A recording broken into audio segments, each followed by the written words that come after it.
At Century Arms, we're committed to supporting your freedom, your rights, and your way of life. With generations of craftsmanship and innovation, we proudly provide firearms that embody the spirit of liberty. Introducing the new Sharp Brothers MB-47 rifle, designed for precision, built for strength, and ready for anything. Whether you're on the range or defending what matters most, the MB-47 rifle is where generation meets innovation. For more information, visit us at centuryarms.com now.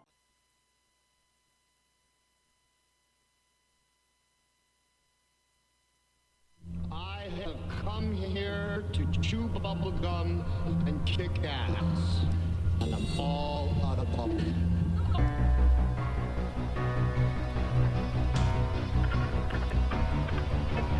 A plane has crashed into the World Trade Center in New York.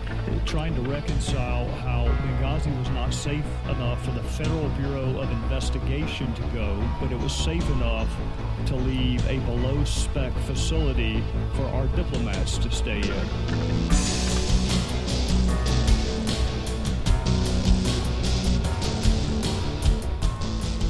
Ladies and gentlemen, boys and girls, children of all ages, welcome.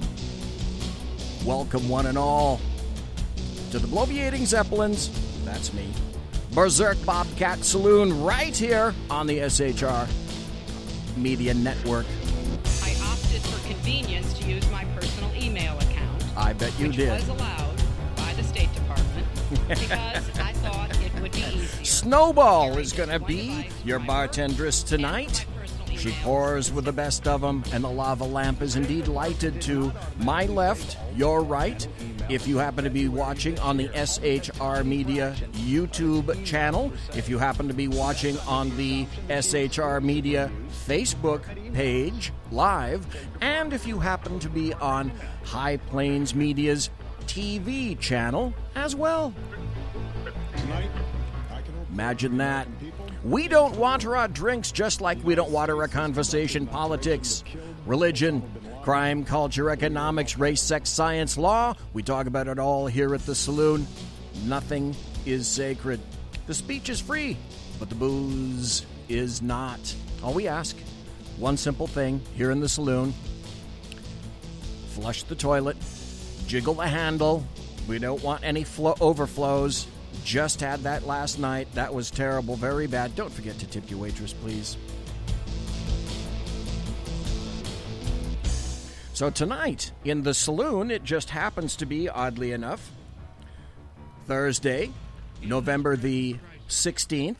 Government is not the solution to our problem. Government is the problem. Imagine that. Because here in the saloon, we definitely believe that government is the problem. Holy crap. Anyway, I was going to say it's Thursday night. This is your late night talk show center. Things get a bit salty here, which is why we're on at night. If you happen to be listening, well, on the left coast, it's 8 o'clock. It's about 8:05 right now on the far left coast. And that's where I happen to be. In the SHR Media studio, just a few miles from Leftist Central on the entire damn left coast. We're about 2 miles from the state capital of Sacramento, the Bill Mill, where all the crap happens to come from. All the leftist buttery good crap that you can possibly imagine gets thought of and disseminated there first. Yay crap. It is, like I say, Thursday, November the 16th, the year of our Lord, 2017. A couple of housekeeping type things. One of them is I will be here next week on Tuesday. I think the Sackheads are going to be here next week on Wednesday. I will be available, I know that. And I don't believe that I will be available on Thanksgiving. I'm of two minds about whether or not I want to do a podcast and then just schedule it for then. I may do that. I'm not quite sure. Just to have some content going on SHR on Thursday that you can listen to at will. You don't have to be here live to listen to it. So that's some housekeeping type stuff. The other thing is, luckily, it's been raining like crazy around here, and this is great. Now, like I say, we're in Sacramento, Fornicalia, and the year before, 2015, we had that was about the fourth year of drought. It was a terrible, terrible year. Things changed in the winter of 2016, and we were about 140% of normal rainfall and, more importantly, snowfall up where I live. So things, the snow stayed on the ground, water came down, and, of course, the first damn thing we did to it is we shipped it to Southern California for all the illegal immigrants. Whoa, yay, water. So it rained all day yesterday here in Sacramento, which was a great thing. And it's really nice. I don't know what you guys do, but if it rains at night, what I really enjoy doing is I'll slide the window open. It really doesn't matter how damn cold it is out there, but I like to hear the rain. So last night I opened up the window. I mean, it rained all damn night and all this morning. Stopped a little bit and then picked up. I got into the car to come to the studio tonight, and just as I'm puddling down Power Inn Road, it starts raining again like crazy. So it's raining now outside. I have the door closed because I don't want the rain to blow in here. The wind was starting to pick up a little bit. But tonight, guess what I'm going to be doing? I'm going to have the damn window open again, if it is still raining, and I'm going to be listening to the rain. That's a wonderful way to put your little head to bed. I mean, talk about some great noise to listen to if you want to get some good sound slumbers. Now, a little bit about tonight. I'm sorry, but I'm not going to have any guests tonight. It's just going to be me. And I'm going to be talking about leftists, and I'm going to be talking and addressing a few things that, because of all sorts of other shite that's gone on, including the fact that we lost our internet, I'm going to go over some stuff that I haven't been able to address yet, but still is like a bad remora to my chin. I still want to do something about it and kind of get it off my chin and off my chest. No, there's no remora on my chest right now. In chat, it's myself and Mike and one viewer. So, Mike, good to see you. This is a... I guess I'm going to do this. I'm of two minds about doing this under the aegis of this intro. But I'm going to because it's kind of happy, and I'll tell you why, and it's kind of really sad in another way. But, yes, we're going to go here right now. It's time for happy stories and good times. So you're probably wondering to yourself, BZ, that's me, what do you mean by it's kind of happy and it's... At Century Arms, we're committed to supporting your freedom, your rights, and your way of life. With generations of craftsmanship and innovation, we proudly provide firearms that embody the spirit of liberty. Introducing the new Sharp Brothers MB-47 rifle, designed for precision, built for strength, and ready for anything. Whether you're on the range or defending what matters most, the MB-47 rifle is where generation meets innovation. For more information, visit us at centuryarms.com now. When you work in tech at Cox, you get to do meaningful work every day. You get to be the biker who codes as fast as he rides, crafting advanced tech solutions that transform car buying, or a guitarist who develops harmonious apps and websites, connecting people to people and businesses, all in real time. A savvy soccer mom running solution sets as passionately as she runs gameplays. Be the super secret keeper, designing cybersecurity systems to protect private data and websites.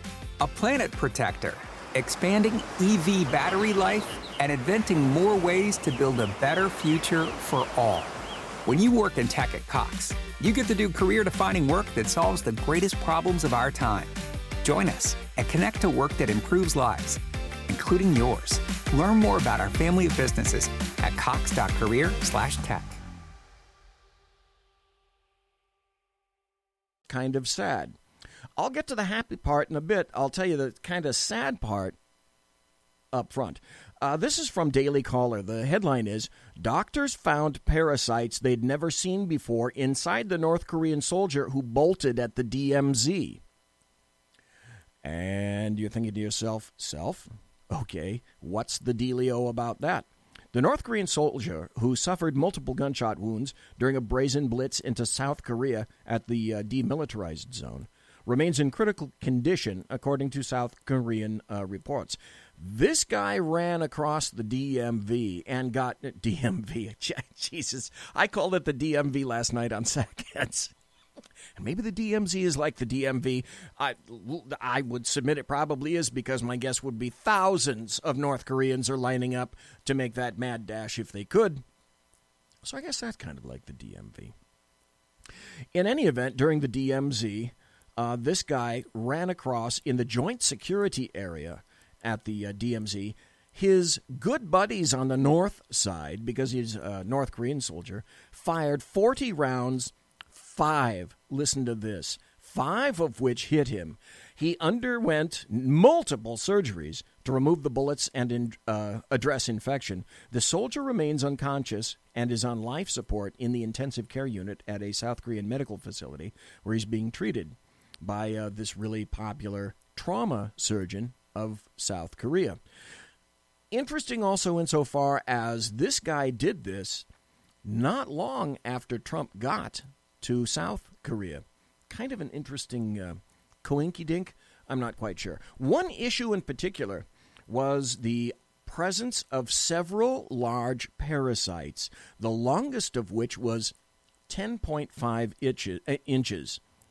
Talk about a brain worm that I've just inserted into you. Try to unsee that in your head, because I have a pretty good visual of what that must be like. The parasites complicated the surgery to remove the bullets from the man's abdomen. An incredible amount of parasites were found in the stomach of the soldier from the JSA, so we are having trouble treating him. Reporters were told, we've never seen anything like it in a Korean person before, and it can bring about tremendous complications and make a prognosis difficult. The worms were reportedly all inside the man's small intestine as well.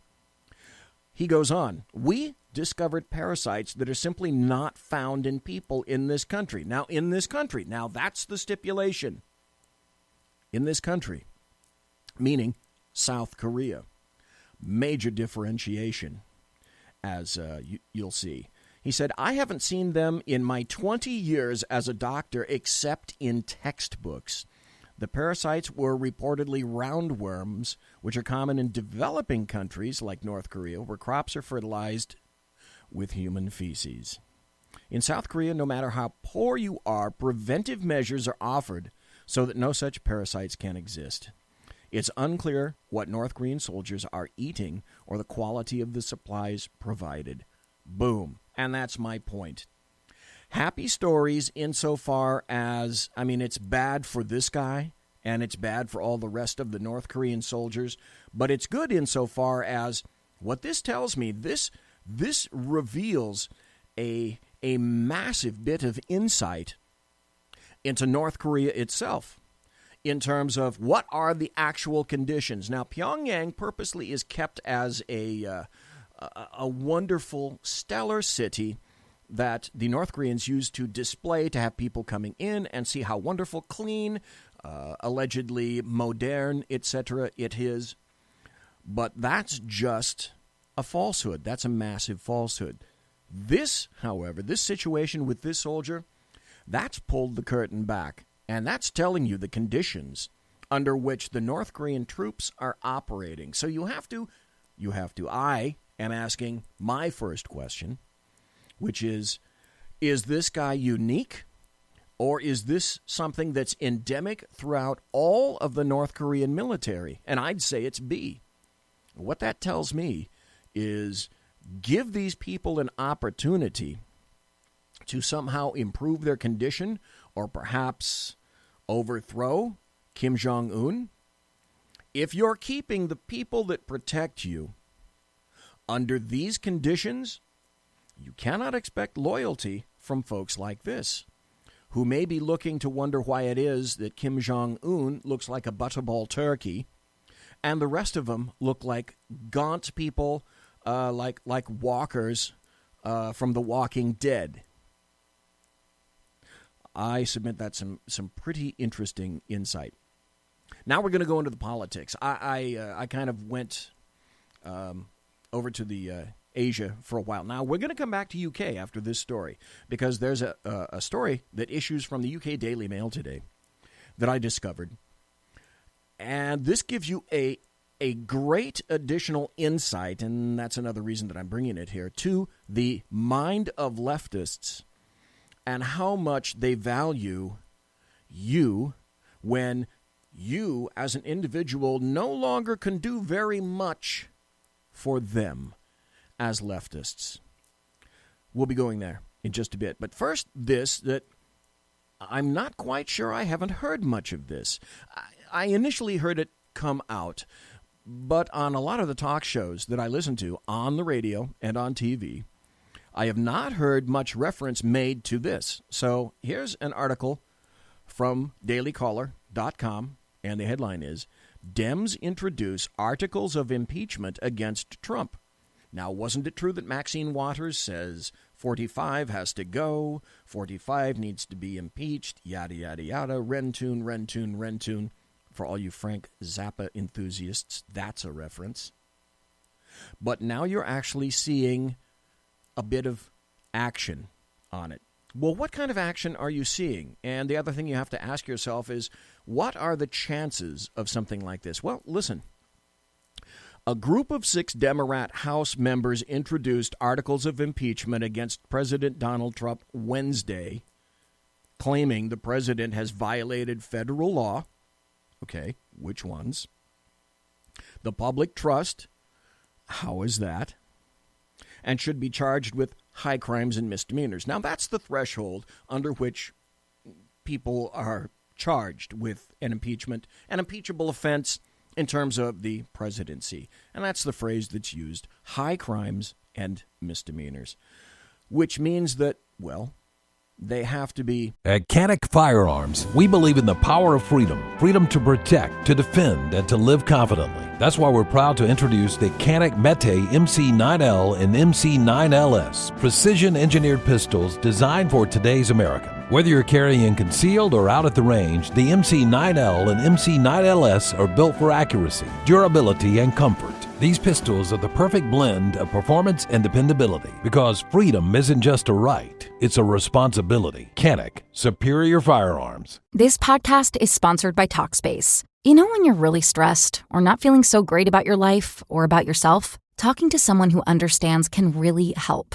But who is that person? How do you find them? Where do you even start? Talkspace. Talkspace makes it easy to get the support you need. With Talkspace, you can go online, answer a few questions about your preferences, and be matched with a therapist. And because you'll meet your therapist online, you don't have to take time off work or arrange childcare. You'll meet on your schedule, wherever you feel most at ease. If you're depressed, stressed, struggling with a relationship, or if you want some counseling for you and your partner, or just need a little extra one-on-one support, Talkspace is here for you. Plus, Talkspace works with most major insurers, and most insured members have a $0 copay. No insurance? No problem. Now get $80 off of your first month with promo code SPACE80 when you go to Talkspace.com. Match with a licensed therapist today at Talkspace.com. Save $80 with code SPACE80 at Talkspace.com.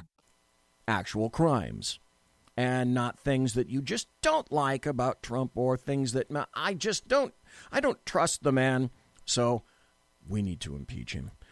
He's not a leftist. He's not a Democrat. He's not a favored person in the American media maggot realm. So we must do something about that and impeach him. That's not quite the standard that's applied to an impeachable offense. Democrat representatives Steve Cohen of Tennessee, Luis Gutierrez of Illinois, Al Green of Texas, and Adriano Espaillet of New York introduced 5 articles of impeachment at a press conference at the Capitol on Wednesday. The articles have 2 more co-sponsors, Representatives Marcia Fudge of Ohio. Oh, can you imagine the crap that she took in high school and junior high? And John Yarmouth of Kentucky. The congressmen list a number of charges against the president, including obstruction of justice, prove it, a violation of the Constitution's Foreign Emoluments Clause, prove it, a violation of the Constitution's domestic emoluments clause, prove it, undermining the federal judiciary process, and undermining the press. Those are actual. Those are not charges. Those are not crimes. Undermining the press. The Constitution, when written, didn't say anything about charging or not charging something under the press. So, dare I play this? I think I will, just so you can see, have a little bit of insight in terms of what these dudes are thinking. That is, if I can get the volume on. There we go. With other Congress people who will be here in announcing that we're introducing articles of impeachment to remove President Trump from office. There will be, I believe, 6 signatories on the resolution. We have taken this action because of great concern for our country and our Constitution, our national security, and our democracy. Gesundheit. We believe that President Trump has violated the Constitution, and we've introduced 5 articles of impeachment. The first is obstruction of justice, which deals with Mr. Comey's firing. The second is a violation of the Constitution's foreign emoluments. Okay. Stop right there. Comey's firing. The president is well within his right to fire any FBI director. Had Barack Obama done the exact same thing, do you think we would be here today? And you know what the answer on that is. And you know BZ's thoughts about James Comey. James Comey brought terrible and heinous embarrassment upon the FBI, where I used to work, and the line-level agents slink around in sadness and embarrassment that James Comey did this to their valued FBI, and still they soldier on. So let me make this clear: it's the head of the FBI, that floor, and all those sycophants. Those are the people in whom I have no trust. It is not the line-level agents attempting as best they can to do their jobs. The president had the right to fire James Comey, who leaked information. Leaked. I have never in my life heard of an FBI director leak information, classified information, or not, for a political goal. He completely politicized the FBI. The only issue that I had with Donald Trump was that on June 20th at 11 p.m., just a few hours after being inaugurated, in my opinion, Comey should have been out on his arse at that time. That day. The inauguration day. Period. End of statement. So defending Comey? Yeah, you can go to hell. Deals with monies he's taken from foreign powers without the consent of Congress. He's taken money from foreign powers. Really? Where? I don't see anything to indicate that. Prove it. The third is a violation of the domestic emoluments clause, which deals with monies he's made from the United States and as personal businesses beyond that of his salary, which is also forbidden by our Constitution. When he was a citizen, not a president. The fourth is undermining our federal judiciary, and the fifth is undermining freedom of the press. Judiciary, how? Give instances. These are progressive actions he's taken over a period of time against the press and against the judiciary, with positive actions to cap off a pattern of behavior, belittling and questioning these institutions that are so... Belittling institutions, questioning institutions. Wow, that's a high crime and misdemeanor, don't you think? Cohen said they are simply calling for the House to begin hearings on the articles. We believe that President Trump has violated the Constitution. Wrong. And we've introduced 5 articles of impeachment. Cohen, the ranking member of the House Judiciary Subcommittee in the Constitution and Civil Justice, said Wednesday. So, in terms of officially, they've started it. Now, I have to ask you, where do you think this is going to go? And the other thing that absolutely screams out at me is this. It was revealed on Wednesday. Now, customarily, would this not be completely emblazoned across every radio show on the left, every TV show on the left, 24/7? Donald Trump, the impeachment process is starting on Donald Trump. So I have to ask you, have you heard those things on the various media that you consume? I have to say, I have not, and I consume a lot of media, as you might guess. But here's my biggest question.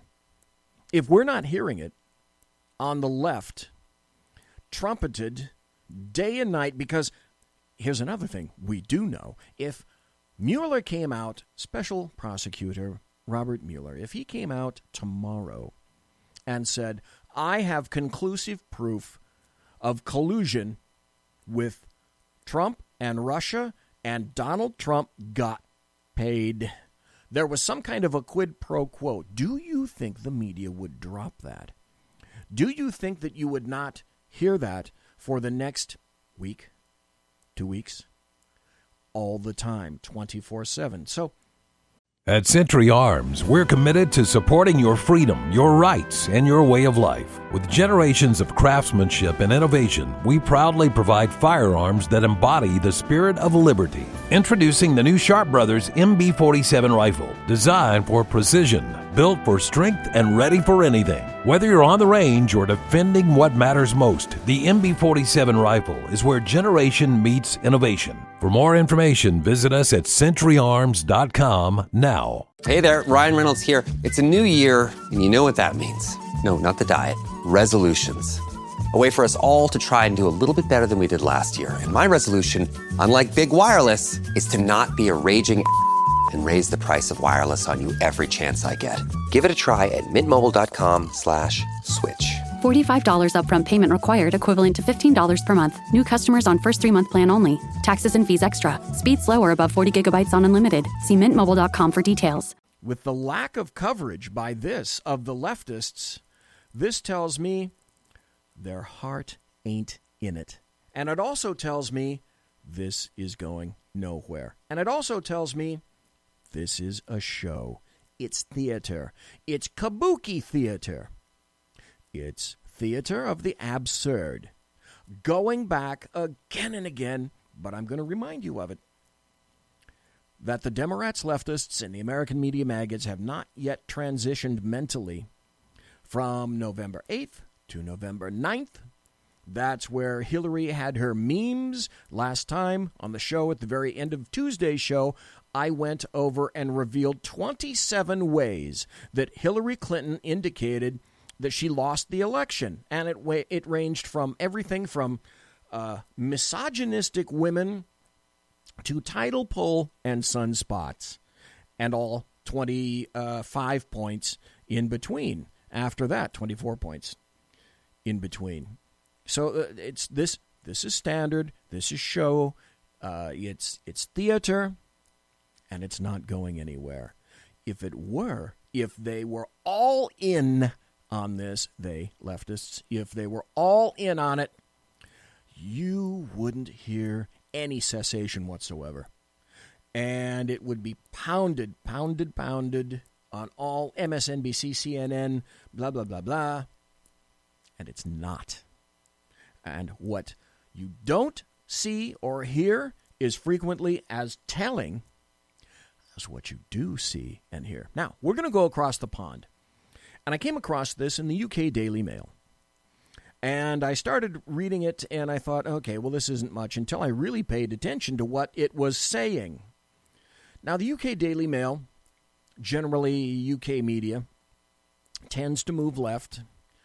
Occasionally, it can be a little bit centrist, but I also go to UK media because I've discovered years ago that I can frequently find information covered there out of UK media that the American media maggots here won't touch. But occasionally I find something that has to do with them, with the United Kingdom, Britain, and it gives, again, excellent insight into the mindset of where these people are and what they're thinking. And also why Brexit is simultaneously both hated and feared. Here's the article. And for a lot of people that are listening right here, if you were in the UK, they're talking about you.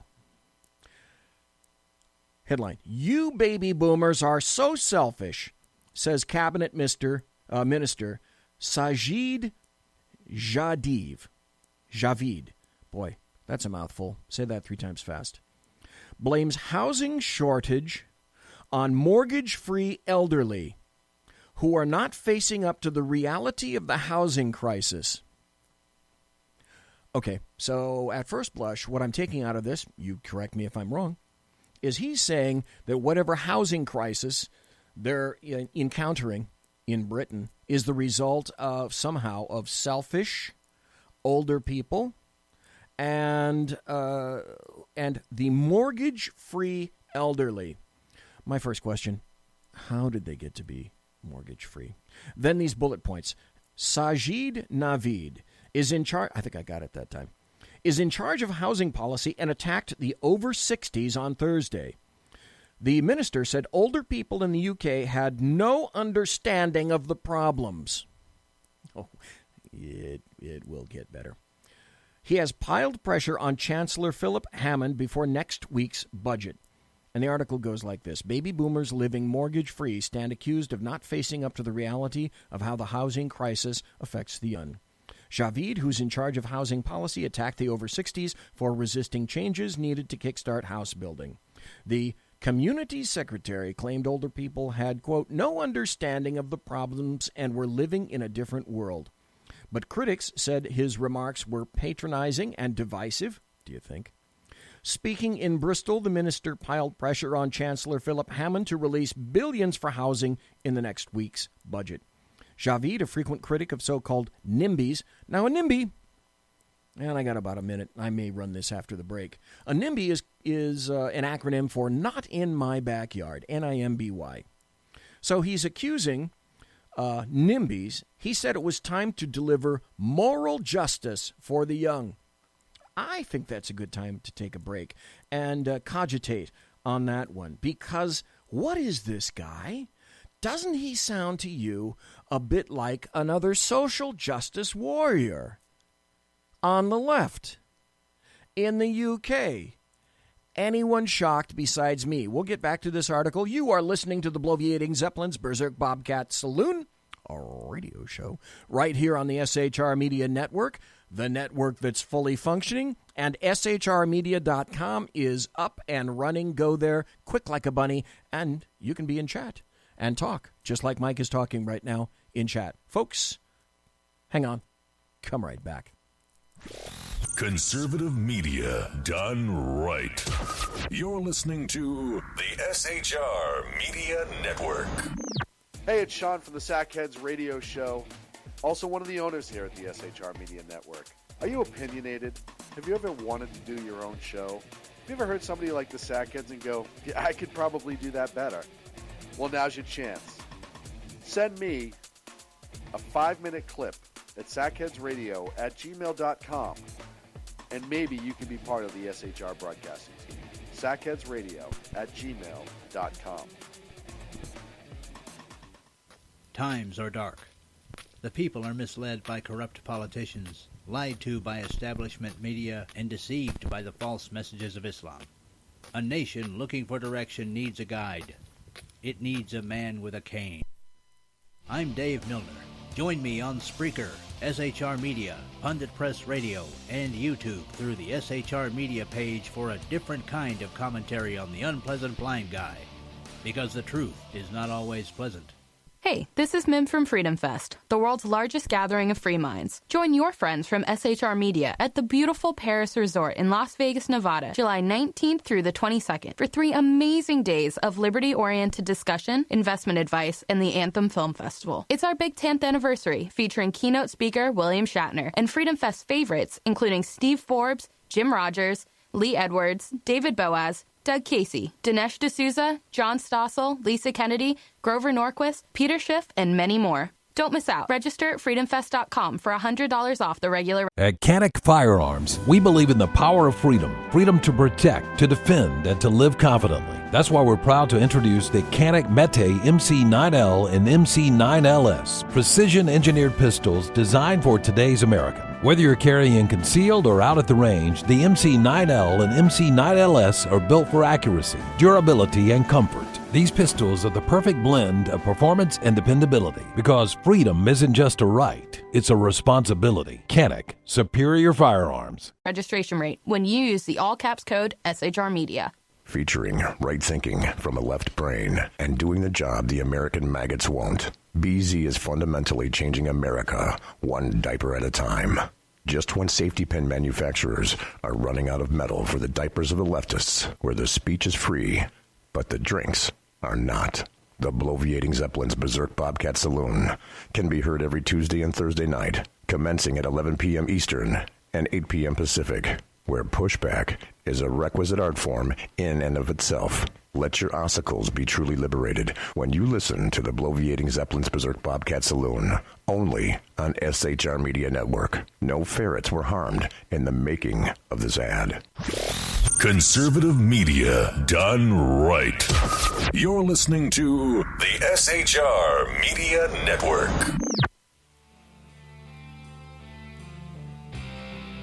Ladies and gentlemen, boys and girls, children of all ages, you are, in fact, listening to the Bloviating Zeppelin's Berserk Bobcat Saloon radio show live and direct here on the SHR Media Network. If you aren't listening to it on Spreaker, you can go to shrmedia.com, click on Listen Live, or click on Air, and that's also where you'll find the chat room where Mike is right now, I should say. And also, if you feel like watching, because I'm available in 2 simulcasts right now, if you want to see what's actually happening in the SHR Media studios, you can go to the SHR Media Facebook page and go listen and watch live, or you can go to the SHR Media YouTube channel and watch it live right now, right here. I was talking about an article that just came out of the UK Daily Mail, where essentially privileged people are saying that those damn old folks, they need to move the hell aside, because that's what I'm getting out of this in terms of what the British call a housing crisis. So I last left off at this guy who is a housing minister who said, a frequent critic of so-called NIMBYs, a not-in-my-backyard kind of an individual, said it was time to deliver moral justice for the young. Have you heard that phrase anywhere before here in the United Snakes of America? And I bet you have. He warned older people they would not be permitted to stand in the way of a massive house-building drive. Figures released yesterday showed a total of 217,350 homes built last year, the highest level since the financial crisis. But Mr. Javid said more were needed, adding, "What we need now is a giant leap. I still hear from those who say there isn't a problem with housing. The affordability is only a problem for millennials that spend too much on nights out and smashed avocados." I can't say that I get that smashed avocado part. It's nonsense. The people who tell me this, usually baby boomers who have long since paid off their mortgage, they're living in a different world. Okay, stop. Do you see what he's saying? You evil fucking old people, 60 and above, because you were diligent and paid off your mortgage and worked hard, it's time for A, you to move aside, and B, he's almost suggesting to me that these people should get the hell out of their homes and let the young people come in, because they're the new ones, they're the new generation. Or am I the only one that's taking that out of there? They're not facing up to the reality of modern daily life and have no understanding of the modern market. Okay, let me ask this, Javid. The reality of the modern daily life. I bet they've had reality of modern daily life smack them right in their heads for decades. And I bet they finally have, after decades, a lot of things paid off, including their mortgages, because they paid their bills and they had jobs and went to work and labored for what they got. What a shocking concept. Absolutely shocking. They have no understanding of the modern market. His intervention was part of a move with Theresa May designed to pressure Mr. Hammond into including radical plans for house building in the budget. In a separate speech, the Prime Minister vowed to fix the broken housing market, saying she made it my mission to build the homes the country needs. Home ownership has fallen to a 30-year low, and Mr. Javid said the average age of the first-time buyer has risen to 32. And so tell me, what part of any of that is the responsibility of mortgage holders, people that have purchased their homes, people that live in their homes in the UK? What responsibility of that is theirs? I should submit none. But I also tell you about this story because I believe it's prescient. When leftists come back to power, not if, but when, because if there's one thing that we know about the predictability of politics is everything is cyclical. And nothing stays the same yet, because the leftists haven't been able to sufficiently cheat and corrupt the entire system to the point where they will continue to get elected in perpetuity, although that is in fact their fucking goal. So there will be a cycle. And when leftists come into power again in the United States, this is what they're going to consider, and this is what they're going to push for. Do you doubt me? I don't. Then there's another story. And this one particularly rankles because leftists still don't get it. And I'm going to give this article to you in this series of articles and a slant on this in terms of my 41 years having been a peace officer in the United States of America, mostly in California, occasionally on the East Coast. The article is Baltimore police officer dead, cops hunt killer. A Baltimore homicide detective was pronounced dead today, as cops continued a dragnet for his cold, callous killer. Listen to this. The slain officer, identified as homicide detective Sean Suter, was an 18-year veteran of the Baltimore police force. Baltimore Police Commissioner Kevin Davis said in a news conference he was also a former naval officer. This man had an idea of what it was to serve and sacrifice. The detective and his partner were in the area Wednesday investigating a 2016 murder when they observed a man engaging in what they believed to be suspicious behavior. Dressed in a full suit and tie with his badge displayed, Suter, 43, approached the suspect and a confrontation occurred. The detective was shot once in the head. At Century Arms, we're committed to supporting your freedom, your rights, and your way of life. With generations of craftsmanship and innovation, we proudly provide firearms that embody the spirit of liberty. Introducing the new Sharp Brothers MB-47 rifle, designed for precision, built for strength, and ready for anything. Whether you're on the range or defending what matters most, the MB-47 rifle is where generation meets innovation. For more information, visit us at centuryarms.com now. And his partner, who was nearby, called for police and medics on the radio. The shooting happened in a troubled area of Baltimore that is grappling with high crime rates. Police said Suter was brought to the shock trauma center where doctors did what they could to save him. Davis said the detective had a wife and 5 children. Federal agencies are offering a $69,000 reward for information leading to the gunman's arrest, but Davis said it shouldn't take 69 cents for people to provide information. Okay, we'll get to that. He also added that there's evidence to suggest the suspect may have been injured during the incident and likely encountered individuals as he made his escape. Davis implored anyone with information to do some soul searching and pick up a phone and give us a call. But this is Baltimore. Let me point out the obvious that a lot of people don't and won't address. Baltimore is mostly black.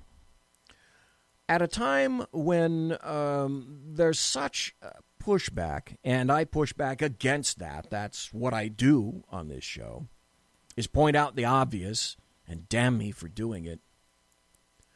The bulk of Baltimore PD is black.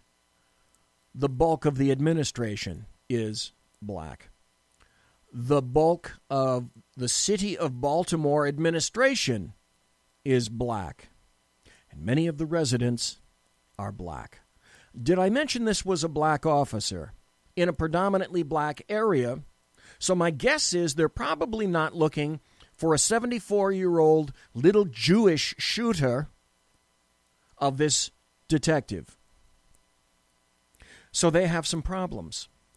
Well, the problems continue to this. These are some interesting stats, and this happens to be from Fox News. Let's see if I can get this to go. Who left a Baltimore police officer fighting for his life. The homicide detective tried to start a conversation with a suspicious person when that man pulled out a gun and shot him in the head. My best guess is there's more than one other person who's aware that this callous coward with a gun in his hand shot a cop in the head tonight. That officer is currently on life support. His name has not been released, but what we know is that he's an 18-year veteran of the force with a wife and children. Here's the interesting part about that. The city of Baltimore, Maryland, has... I want to say one thing. No, you're not going to say anything. Quiet, Bill. But here's one thing I do want to say. The city of Baltimore in Maryland has already had 308 homicides this year. It's a population of about 600,000. It's about half the population of Chicago. Chicago, to this point, murder central in the United States, has 600 homicides.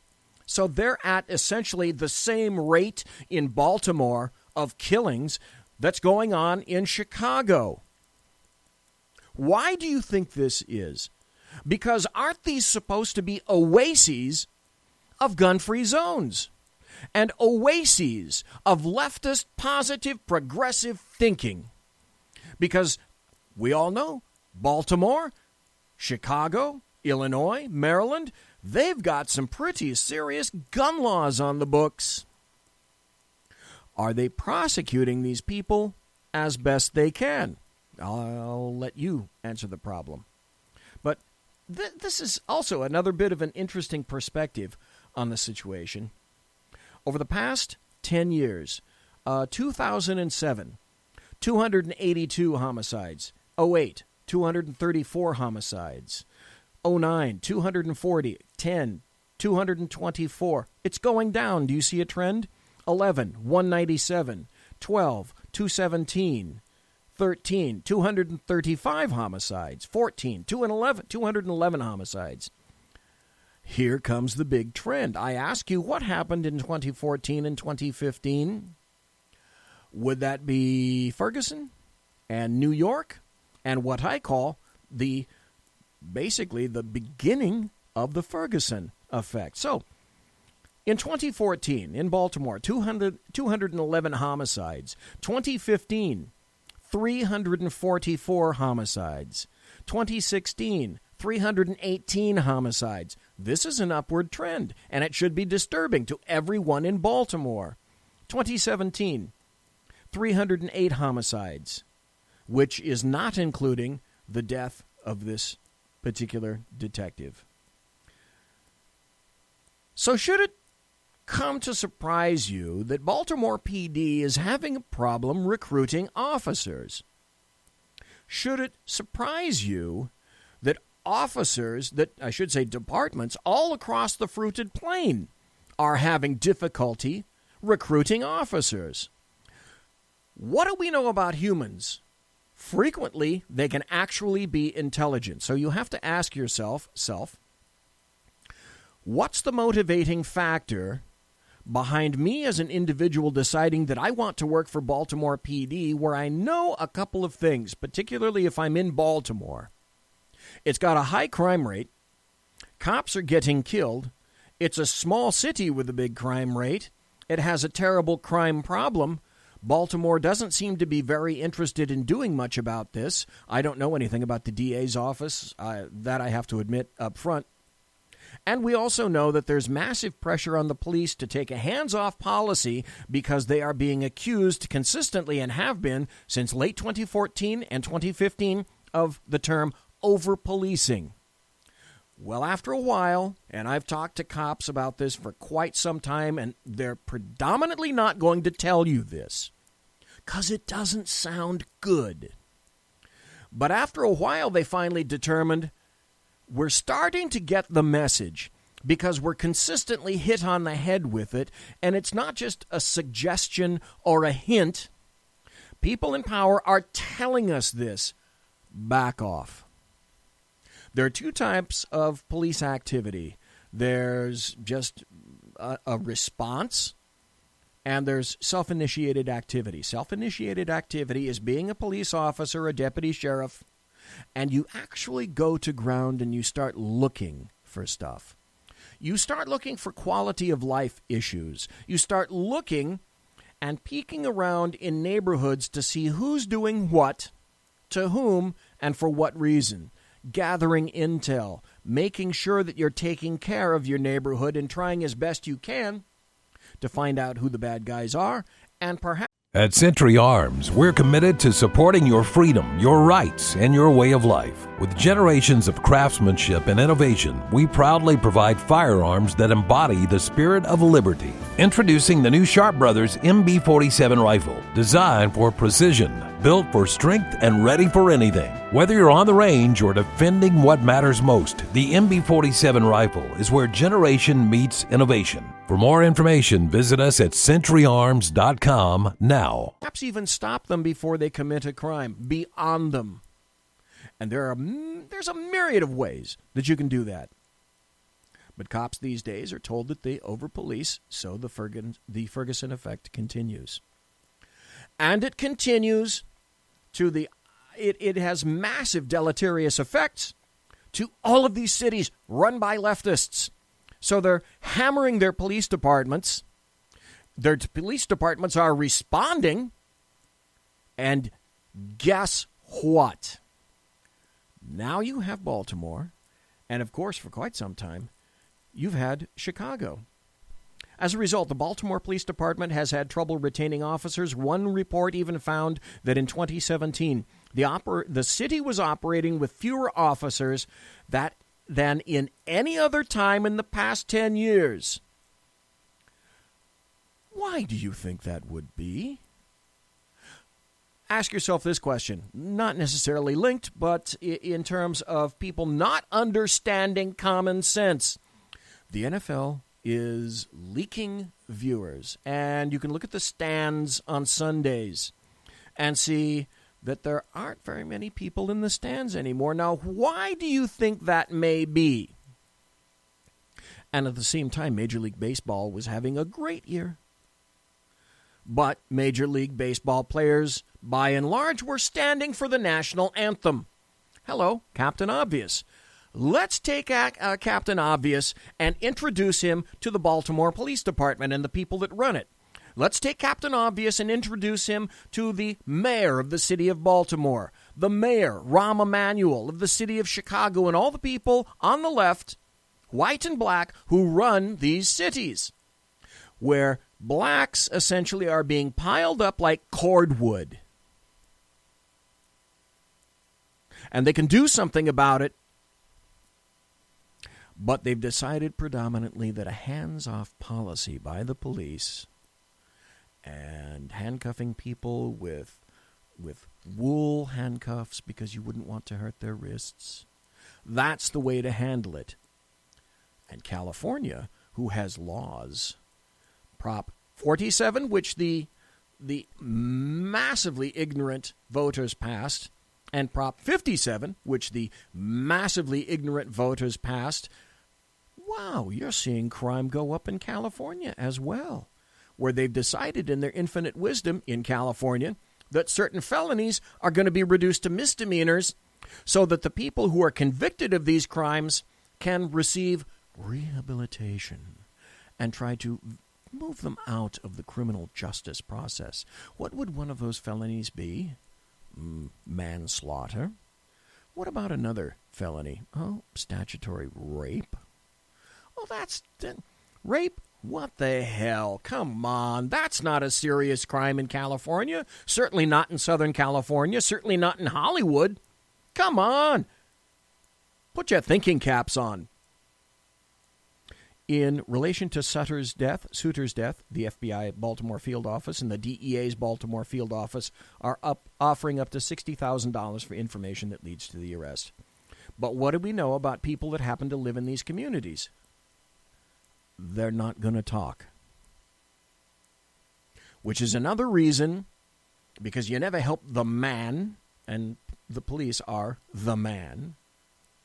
And so to solve this policeman's death, you're really going to have to work on it. Just like you're going to have to work on every homicide that occurs in front of many people, and they zip their lips. Leftists, you wanted this. Happy stories. Big smile on BZ right now. You wanted it. You fucking got it. Note to leftists and those who live in what I call urban rat cages, like Baltimore, D.C., and Chicago.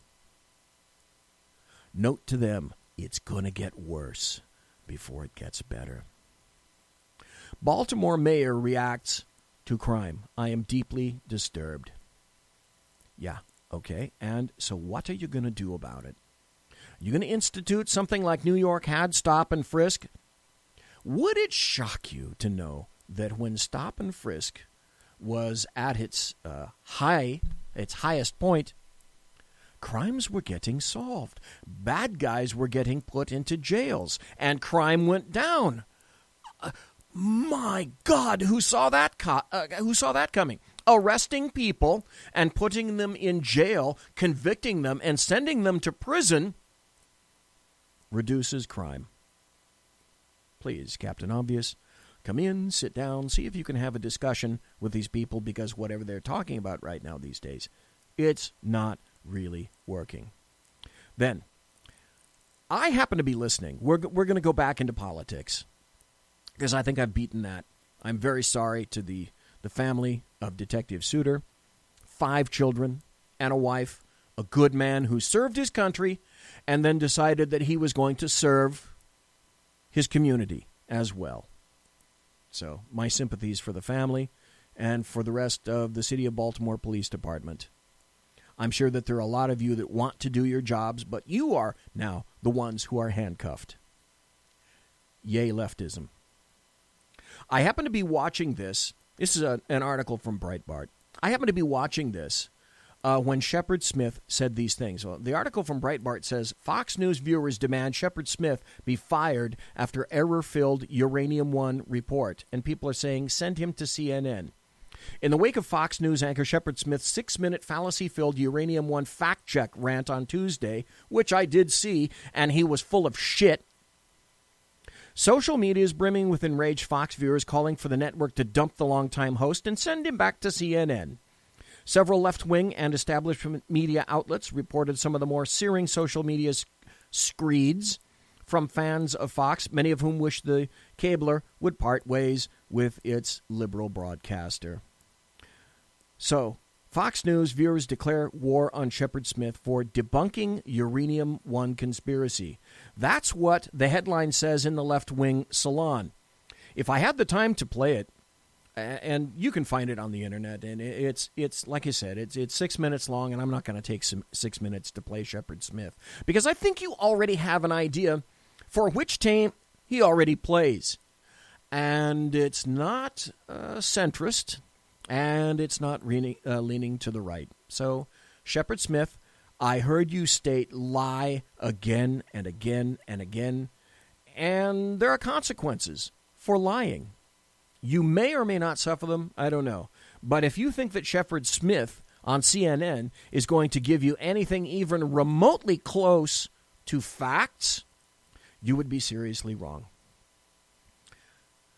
Interestingly enough, the past few days, and I have to do this now because I see something coming on the horizon. Already, people are being groomed for the 2020 presidential elections.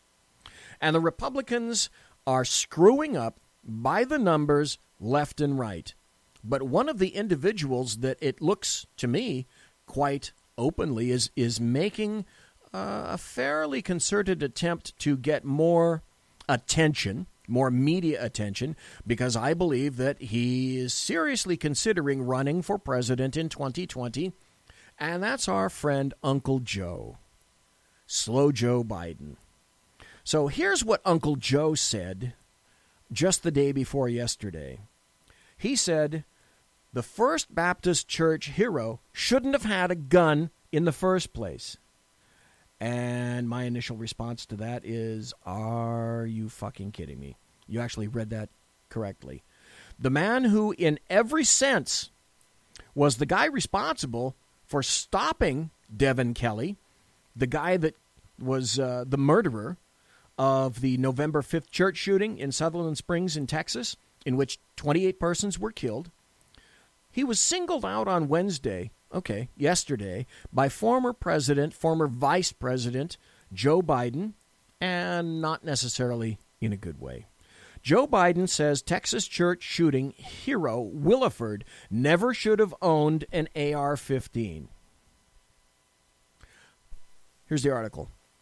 Former Vice President Joe Biden says the Texan who confronted Sutherland Springs mass shooter this month never should have owned an AR-15. Gunman Devin Kelly was shot and wounded on November 5th by hero Stephen Williford during the deadliest church shooting in U.S. history. But Mr. Biden told an NBC audience on Monday that an AR-15 should not have aided the Good Samaritan. His comments were during the Today Show appearance, and it was opened up for an audience Q&A session. Well, would it shock you that I have that audio cut right here? So let's listen to what former Vice President Joe Biden actually had to say about the mass killing of 28 people in Sutherland Springs, Texas. We have Brianna with a question about gun control. Hello. So with the tragedy that just happened in Texas, my question is, how do you justify the Democratic view on gun control when the shooter was stopped by a man who was legally licensed to carry a gun? Obvious question. What's the answer? Well, first of all, the kind of gun being carried, he shouldn't be carrying. Was it a fully automatic weapon? No. Assault weapons are... I wrote the last serious gun control law that was written. It was law for 10 years, and it outlawed assault weapons and it outlawed weapons with magazines that had a whole lot of bullets, and so you can kill a whole lot of people a lot more quickly. Whole lot of bullets. Well, tell me, Joe, what do you consider a whole lot of bullets in a magazine? Once again, illustrating that leftists don't know shit about firearms and guns, and yet they're the ones making the laws. That would be similar to Congress deciding that it's going to make laws about how computers are built because, as we all know, they're so skilled in computer building and the mechanics and the electrical engineering required to do that in the first place. Number one. Number two, it's just rational to say certain people shouldn't have guns. Now, the fact that some people with guns are legally able to acquire a gun and they turn out to be crazy after the fact, that's life. There's nothing you can do about that. Oh, my God, he actually said something correct, and that's true. But let me again point out the obvious, because the United States Air Force came up and said this is true.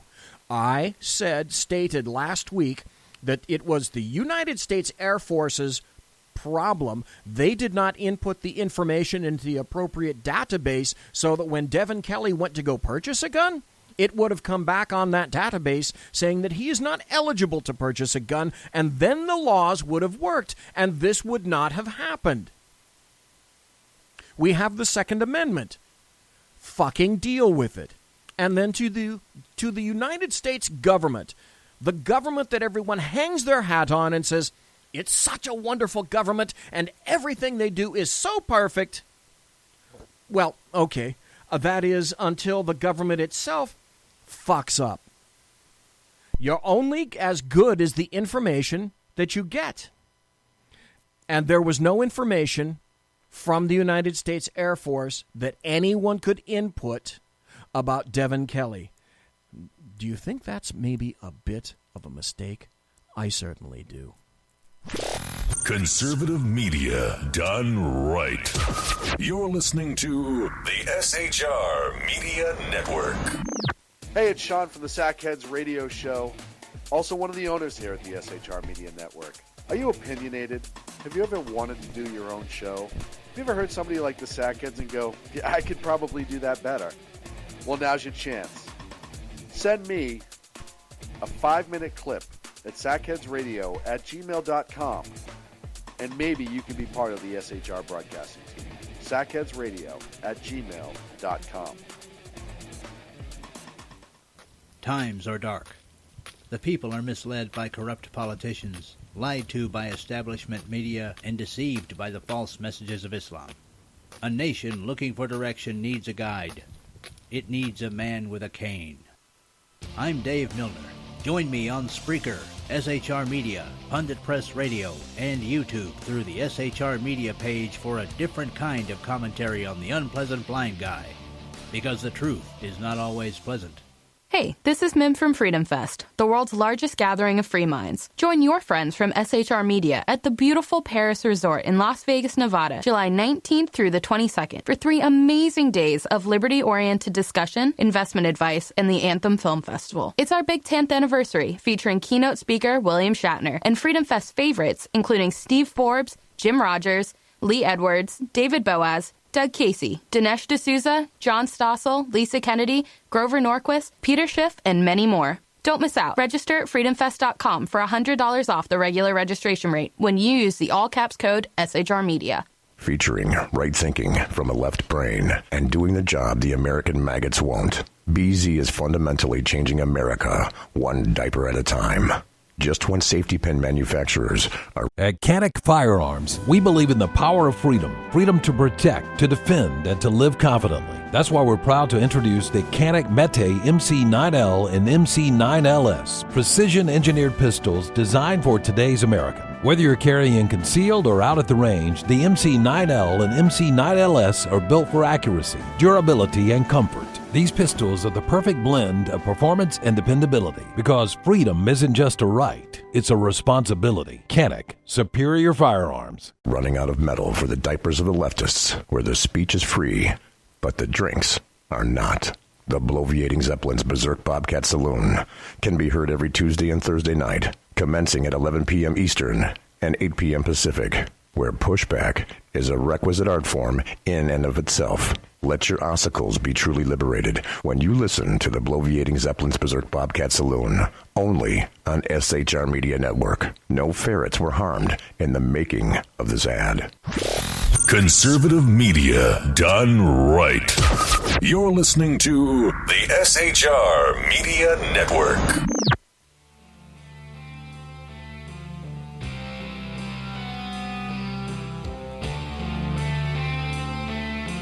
Oh my gosh, folks, you're listening to the Bloviating Zeppelin's Berserk Bobcat Saloon radio show, live and direct here on the SHR Media Network. You probably are on shrmedia.com, which is back in full force. And or you're watching on the SHR Media YouTube channel or the SHR Media page on Facebook. You can watch live there, 2 places. Plus, if you happen to be on High Plains Media, you can go to the TV channel there and listen there as well. We were talking about slow Joe Biden, and good old slow Joe Biden was saying some pretty stupid things. He's saying basically the shooter, Stephen Williford, in the Texas First Baptist Church shooting on November 5th, he shouldn't have had an AR-15. By the way, if you're not familiar with the fact pattern of that, it was a man with a gun who happened to stop a man with a gun. What a shock that is. So consider what it is that Joe Biden is actually saying. In the world, this is what is so insane. And this is how much regard and respect leftists have for you. In the world of Joe Biden, the shooter should have been able to continue on his rampage, and in every likelihood would have done so unopposed and unimpeded until the approved by Joe Biden, the approved wielders of deadly force, of firepower, the police arrived on the scene and whatever, law enforcement agency was applicable. So note to Joe Biden and the others. Like I said, I worked in law enforcement for 41 years. That's easily twice the standard amount of time worked by most officers. I've seen everything imaginable in a law enforcement venue. And if there's one thing I know is this: there is no way that law enforcement or any law enforcement officer can be everywhere all the time at any time. There's no way that can happen. Further,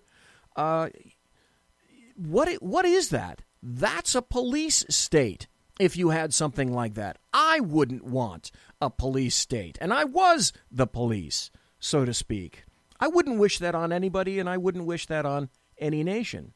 So having said that, Joe Biden, what conclusion can I possibly draw, sir, other than you are apparently more than willing to abandon the ability of average Americans to arm and defend themselves against certain assaults and pieces of shit like this, who should have been stopped by the federal government but wasn't, deadly incursions, etc. And you're saying basically that in your perfect world, they shouldn't have had a gun like that. So let me ask you a question. Would you, as a gun owner, want to go against this guy with an AR-15 or an AR-15-like rifle? It was a Ruger 5.56, AR-5.56, which is, the same thing as saying it's a .223 caliber, which is the same pretty much as saying it's an AR-15 type semi-automatic weapon, not automatic. By the way, in that particular incident, the guy came out of his house, saw what was happening across the street in the church, and was told that there was a shooting, saw the man with the gun, shot at the man with the gun. The man with the gun dropped his gun, stopping the ability of him to continue whatever assault was on his mind, and then shot at the guy. He got in his car and continued. And by the way, it was discovered that some of the shots that hit him were the shots that ended up killing him. Kelly had enough time after being shot and escaping in his car to call his father and say, "I've been shot. I'm not going to make it." Who shot him? Williford. But Joe Biden, in his own little perfect world, says, no, that's not what we want. That's not what we want. Liz Wheeler on OAN weighs in on this as well. Welcome back. The Democrats floundering as their narrative on gun control completely falls apart.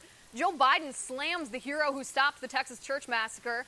Biden claims the hero who stopped the shooter shouldn't have been allowed to carry his firearm at all. I'm Liz Wheeler, and this is my final point.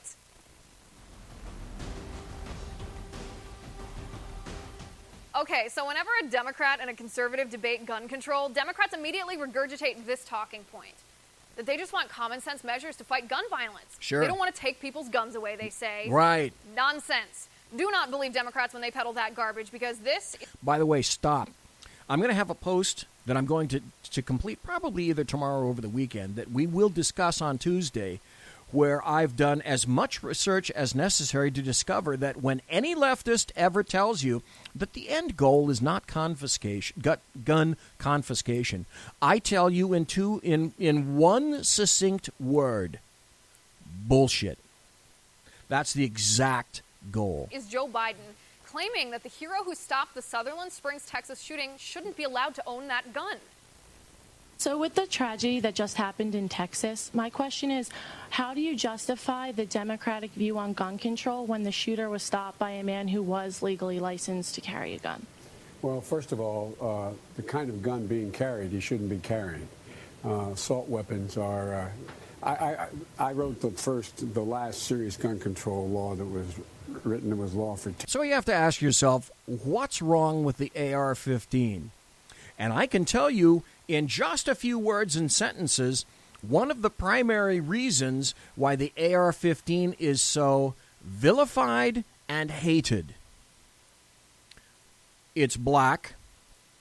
At Century Arms, we're committed to supporting your freedom, your rights, and your way of life. With generations of craftsmanship and innovation, we proudly provide firearms that embody the spirit of liberty. Introducing the new Sharp Brothers MB-47 rifle, designed for precision, built for strength, and ready for anything. Whether you're on the range or defending what matters most, the MB-47 rifle is where generation meets innovation. For more information, visit us at centuryarms.com now. It's kind of scary looking. It doesn't look like a standard rifle, something that you would see in the 1800s. And, oh, by the way, it's scary looking. Besides, when you put certain accessories on it, it's scary looking. And then when you attach certain other accessories to it, whoa, it really gets scary looking. I'm frightened. 10 years, and it outlawed assault weapons and it outlawed weapons with magazines that had a whole lot of bullets. And so you can kill a whole lot of people a lot more quickly. Number one. Number two, it's just rational to say certain people shouldn't have guns. Now, the fact that some people with guns... Conveniently forgotten about the United States Air Force. Frankly, I don't think Joe knows. ...are legally able to acquire a gun, and they turn out to be crazy after the fact. That's life. There's nothing you can do about that. But we can save a lot of lives, and we've stopped tens of thousands of people from getting guns who shouldn't have guns. Well, there it is. You heard it for yourself. Now, those of you watching the show, you might be afraid of guns. You might wonder sincerely if we would be safer in our country if we had gun confiscation programs like Australia or restricted gun ownership like many European countries do. The answer to that is no, we wouldn't be safer, and statistics in our own country prove that. Firearms are used here 80 times more often to save a life than to take a life. Listen to the statistics. Oh, by the way, just to tell you, this is no shock, I'm a member of the NRA. Whoa, BZ, a member of the NRA. Who saw that coming? And I get a magazine every month called The American Rifleman. And people say, oh, well, there's no indication, there's no proof whatsoever about guns actually saving lives. They don't save lives. They only kill people. They don't make people safe. They don't protect people. They don't allow people to defend themselves. There's a column in the American Rifleman every month that gives story after story after story, 10 to 15 to more stories every month, taken from the press. The American media maggots themselves have written up these stories illustrating here are situations where a gun in the hands of a good guy has kept a good guy safe or has managed to kill a bad guy. That's a good thing. 3 out of 5 convicted felons say they wouldn't mess with an armed victim. The cities in the United States... That's a shocker. Didn't see that one coming either. ...with the harshest gun control laws have the highest rates of gun crime, and all but 2 of the mass shootings in the past 50 years have been committed in gun-free zones, where mass shooters know their victims are sitting ducks. So how do you justify the Democratic view on gun control when the shooter was stopped by a man who was legally licensed to carry a gun? The Democrats' answer, according to Joe Biden, is to take away the gun from the good guy. That leaves just the bad guy with the gun. Does that sound like common sense to you? I think not. According to the FBI, in 2014, 11,961 people were murdered in our country. 8,000 of those murders were committed with a firearm. 5,500 of those murders were committed with a handgun. 262 were committed with a shotgun. And only 248 were committed with any type of rifle. That's right, only 3% of firearm-related murders. Any type of rifle. Let's see. What would that include? Oh, that's right, an AR-15. Murders committed in our nation. The same gun that was held by Williford, that he stopped Kelly. And eventually Kelly died. Involved a rifle. That's only 2% of total murders. But will you hear that from Democrats? No, Nope. no, you won't, because Democrats don't want you to know the truth. They want you to think the NRA is evil, even though the Sutherland Springs shooter was stopped by a licensed NRA instructor. Democrats and Joe Biden want to ban rifles like the AR-15 because it looks scary. And evidently they don't care that AR doesn't stand for assault rifle. It stands for Armalite rifle. And again, the shooter was stopped by a law-abiding citizen and his AR-15. Democrats want us to trust government officials to keep guns out of the hands of criminals, even though the background check system failed 26 people that day in Texas. But Joe Biden and the Democrats can't justify their position on gun control because it's unjustifiable. They'd rather leave bad guys with guns and take away guns from the good guys. And that's my final point. You can reach me on Twitter at Liz_Wheeler. If you like the show, please send me an email at oann.com/contact. In the meantime, catch us here tomorrow at 9 p.m. Eastern. And until then, have a good night. What I say about that is, you know what? Let's stop with the damn facts. Stop with them. Just stop. Never let facts, history, logic, rationality, proportion, common sense get in the way of a good fucked up decision or an opinion like Joe Biden's. Still in all, think about this. It's absolutely just peachy nifty fine for our leaders to eschew the rules and laws they impose on us little people, us proles, us groundlings, us serfs, us commoners, the people who have personal security assigned to them, people who are paid to carry guns to protect them. That's all well and good. The rest of us can go to a flaming fucking hell. But here's presidential candidate Joe Biden again. And there's the reason I put this in is because Joe Biden's been in the news and he's been talking about running in 2020. And then we've been talking about people who are handy with their hands. If you are watching me, you'll see the visual. And Sylvester Stallone, people in Hollywood, Al Franken have been named as essentially serial molesters. Uh-oh. What about Joe Biden? Will this play well in 2020? From GatewayPundit.com, exclusive. Former Joe Biden Secret Service agent, we had to protect women from him. Weinstein-level stuff. A former Secret Service agent assigned to the Vice President Joe Biden, his residence, claims that the service often had to protect female agents from him. Speaking on the condition of anonymity, the agent asserted that we had to cancel the VP Christmas get-together at the vice president's house because Biden would grope all of our wives and girlfriends' asses. The annual party was for agents and Navy personnel who were tasked with protecting the Biden family. Okay, are you shocked yet? He would mess with every single woman or teen. It was horrible, the agent said. According to the source, a Secret Service agent once got suspended for a week in 2009 for shoving Biden after he cupped his girlfriend's breast while the couple was taking a photo with him. The situation got so heated, the source tells Gateway Pundit, that others had to step in to prevent the agent from hitting the then vice president. So do the math. What would you do, think, or say if you were adjacent Joe Biden with your wife or your girlfriend? At Canic Firearms, we believe in the power of freedom. Freedom to protect, to defend, and to live confidently. That's why we're proud to introduce the Canic Mete MC9L and MC9LS, precision-engineered pistols designed for today's American. Whether you're carrying concealed or out at the range, the MC9L and MC9LS are built for accuracy, durability, and comfort. These pistols are the perfect blend of performance and dependability because freedom isn't just a right, it's a responsibility. Canic, superior firearms. And he does the same thing in front of you. Or if you're a woman, what would you do or say or react if you were in front of Joe Biden and he did that to you or directly in front of your daughter? What would you say or think about that? Additionally, the agent claims that Biden would walk around the VP residence naked at night. I mean, stark naked, Weinstein-level stuff, he said. As everybody says. I think even Sackhead Sean said this last night. Hey, that's just Joe being Joe, right? So let's listen. Let's listen to, as he's doing this, here's Joe just being Joe. Spread your legs, you're going to be frisked. Drop your hands. You say that to somebody in North Dakota, they think it's a frisk. Drop your hands to the side, you know. You're in trouble, right? Let's talk about being creepy you will well and with Joe discharge Biden. the duties of the office upon which you're about to enter, so help you God. I have no doubt about it. I'm heading up to Capitol Hill now to swear in new members and old members of the United States Senate.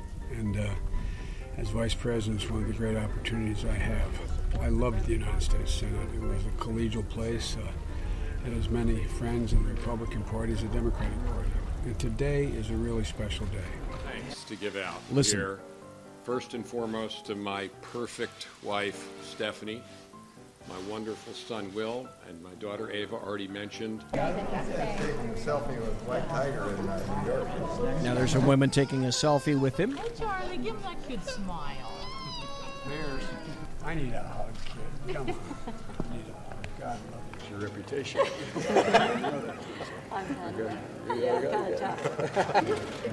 Joe Biden with grandma. Joe Biden with a What I daughter. like most is getting to see their children and their parents, particularly their moms and dads, when I reenact the swearing in the old Senate chamber, where their whole families are able to be there. Here's a photo, by the way, of Joe Biden touching the shoulders of the wife of a biker sitting next to him. And if you could see the look on the biker, my. And with them as I reenact the swearing in. It's a moment of real joy. So there he's talking to a little girl. He's whispering to a little girl with his hand on her shoulder. And then he tries to kiss her. It has nothing to do with Republican and Democrat. It has to do with having the opportunity to... And here's Joe Biden snuggling in the hair of a female politician, snuggling in the hair of Hillary Clinton, snuggling in the hair of another female politician. I consider myself a Senate man. So it's good to be going back, and it's good to be able to perform this function. I am not doing this. Yes, you are. It's part of the job. Constitutionally required. Yeah, so much for Joe Biden. And that's who they want to run for president in 2020. Really? Great. I have some more, I'm by Joe the Biden, way. and I approve this message. My mother believed, and my father believed, that if I wanted to be president of the United States, I could be vice president. This is the best of Joe Biden. I'm going to give you the whole load today. Can you reassure voters in this country that you would have the discipline you would need on the world stage, Senator? Yes.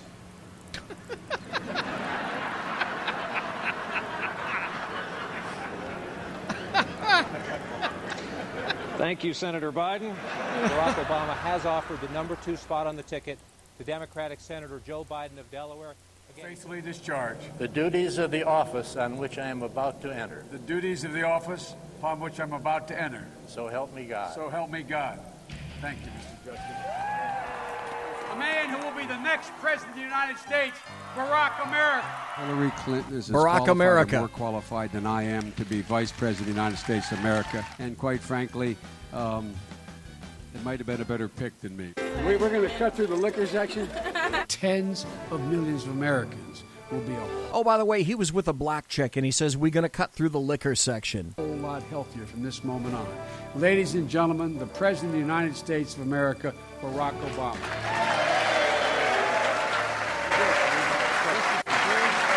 This is when Joe Biden leans over to Barack Obama and says, this is a big fucking thing. And the mic caught it.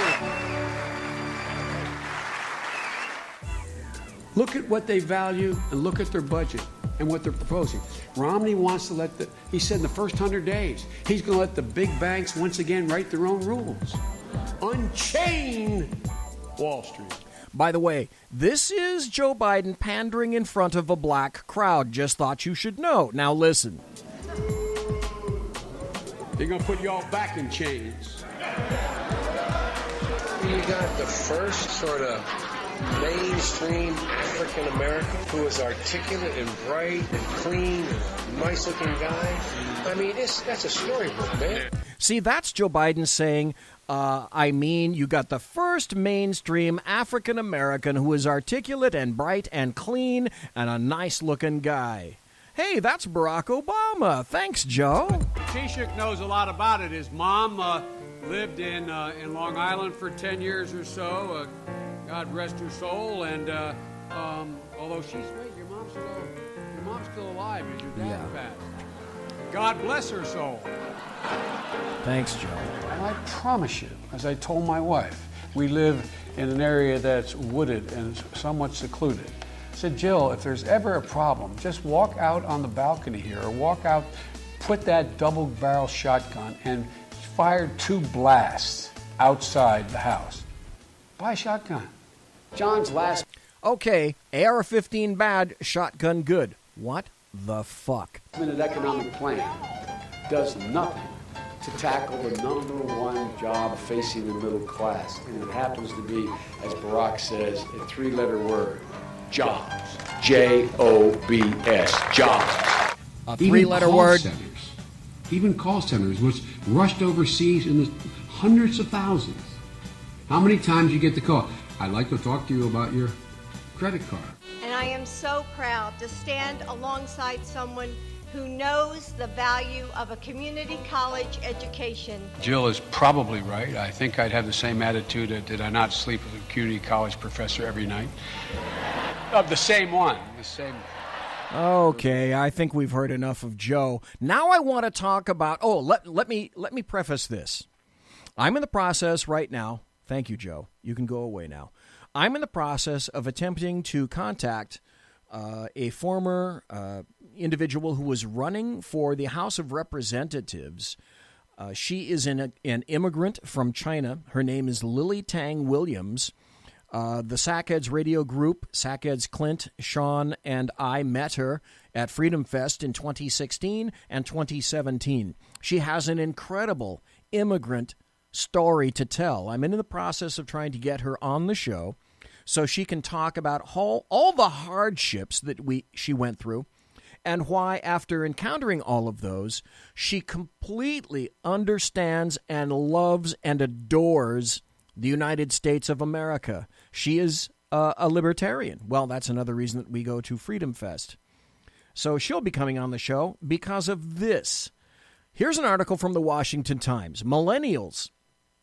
This is the state of America. Millennials would rather live in socialist or communist nations than under capitalism. A poll revealed that recently.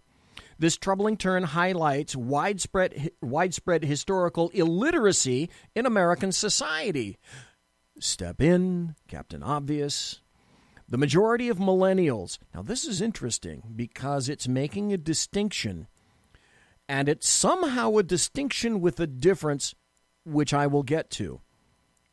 The majority of millennials would prefer to live in a socialist, communist, or fascist nation rather than a capitalistic one, according to a new poll. In the Victims of Communism Memorial Foundation's annual report on U.S. attitudes towards socialism, 58% of the up-and-coming generation opted for one of the three systems compared to 42% who said that they were in favor of capitalism. The most popular socioeconomic order was socialism. With 44% support, communism and fascism received 7% support each. Marlon Smith, executive director of the Victims of Communism Memorial Foundation, said the report showed millennials are increasingly turning away from capitalism and towards socialism and even communism as what they consider to be a viable alternative. So, I say thank you very much, American educators. And I use that term quite loosely. Leftists, Democrats, and, of course, the American media maggots. Thank you for doing such a spectacular job of disseminating your staggeringly slanted, agendized bias. Your lies are working on the mush minds of our youth to the point where you're seeing it reflected in polls like this. The troubling turn highlights widespread historical illiteracy in American society regarding socialism and the systemic failure of our education system to teach students about the genocide, destruction, and misery caused by communism since the Bolshevik Revolution over 100 years ago. A very interesting point. Millennials were the only age group more likely to say America's economic system works against me rather than works for me. Gen Z, this is the point. I found this fascinating. Gen Zers had the most positive impression of the economy, with 66% saying it works for me, although many of them have yet to enter the workforce.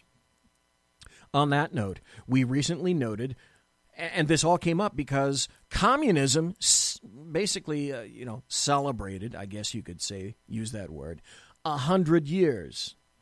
The Wall Street Journal said, and staggering numbers, 100 years of communism and 100 million dead. The Bolshevik plague that began in Russia was the greatest catastrophe in human history. Armed Bolsheviks seized the Winter Palace in Petrograd, now St. Petersburg, 100 years ago this week, and arrested ministers of Russia's provisional government. They set in motion a chain of events that would kill millions and inflict a near-fatal wound on Western civilization. The revolutionaries' capture of train stations, post offices, telegraphs took place as the city slept and reassembled, and it resembled a changing of the guard. But when residents of the Russian capital awoke, they found they were living in an entirely different universe. And that's where all the buttery political goodness started. Although the Bolsheviks called for the abolition of private property, their real goal was spiritual, to translate Marxist-Leninist ideology into reality. For the first time, a state was created that was based explicitly on atheism and claimed infallibility. This was totally incompatible and incongruent with Western civilization, which presumes the existence of a higher power over and above society and the state. And there you have the massive difference. We're going to go to a break. It's the bottom of the hour. The final half hour is coming. I'm going to continue on this thought. And by the way, we might just learn a little bit about communism and just how wonderful it is. Thanks for listening to me. I'm the Bloviating Zeppelin here on the SHR Media Network. You can find me at shrmedia.com. This is the Berserk Bobcat Saloon radio show. Thank you for listening. Conservative media done right. You're listening to the SHR Media Network. Hey, it's Sean from the Sackheads radio show, also one of the owners here at the SHR Media Network. Are you opinionated? Have you ever wanted to do your own show? Have you ever heard somebody like the Sackheads and go, yeah, I could probably do that better? Well, now's your chance. Send me a 5-minute clip at sackheadsradio@gmail.com, and maybe you can be part of the SHR broadcasting team. sackheadsradio@gmail.com.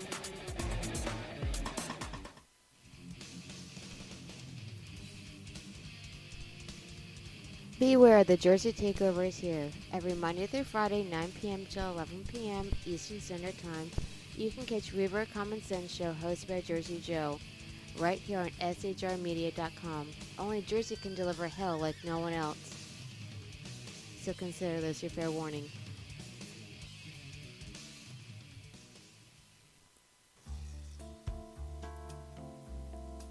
Human by race, Christian by faith, American by nationality, and conservative by choice.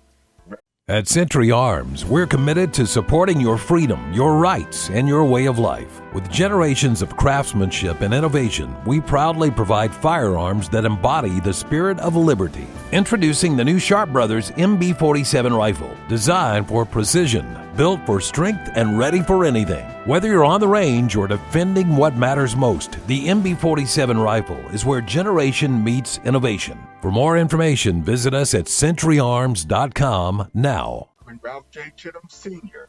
is the right guy on SHR Media from 8:05 to 9 p.m. Monday through Friday.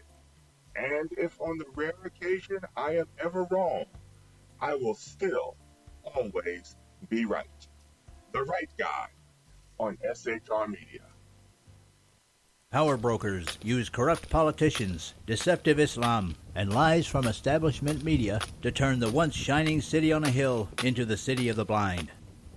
What do the elites fear? One man with a cane. I'm Dave Milner. Join me at SHR Media, High Plains Talk Radio, Spreaker, iTunes, and YouTube for a different kind of commentary on the unpleasant blind guy. Because truth is not always pleasant.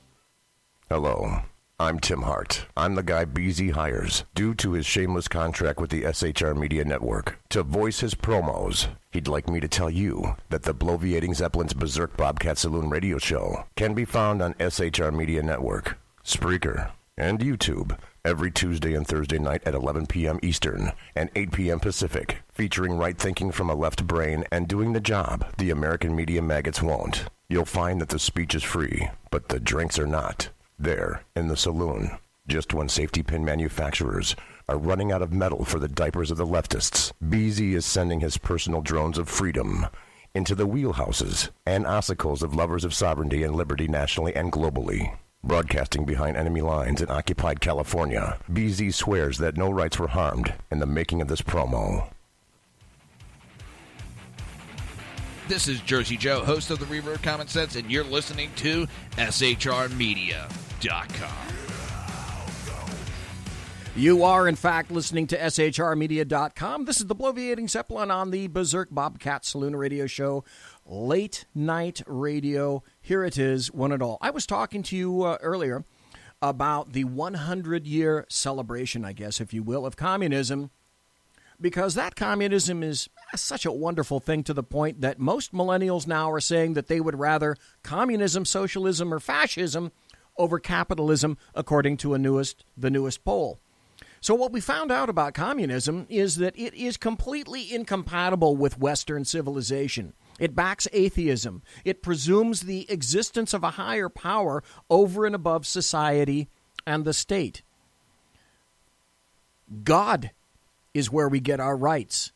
In communism, socialism, fascism, it is the state that gives you and takes away your rights. Now, like I said, you can see the clouds parting at this time. Western civilization, meaning more and more people in the United States, are eschewing, actually, the existence of a higher power these days, like some kind of tin idol named Bill or Burford or something like that. As far as they're concerned, all good things come from the state in terms of our government, with one major, vitally important exception. Those damn pesky things called our foundational documents. We can't trust our government with that. We can't trust the U.S. Constitution. We cannot trust the Bill of Rights. That needs to be changed. Because, those things are like so totally uncool, dude. The Bolshevik coup had two consequences. In countries where communists came to hold sway, it hollowed out society's moral core, degrading the individual and turning him into a cog in the machinery of the state. Communists committed murder on such a scale as to all but eliminate the value of life and to destroy the individual conscience in survivors. And then there's this.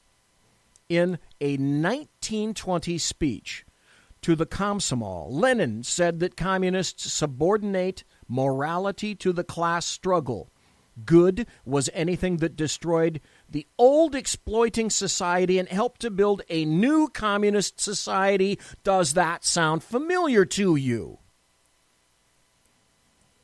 This approach had a tendency to kind of separate guilt from responsibility.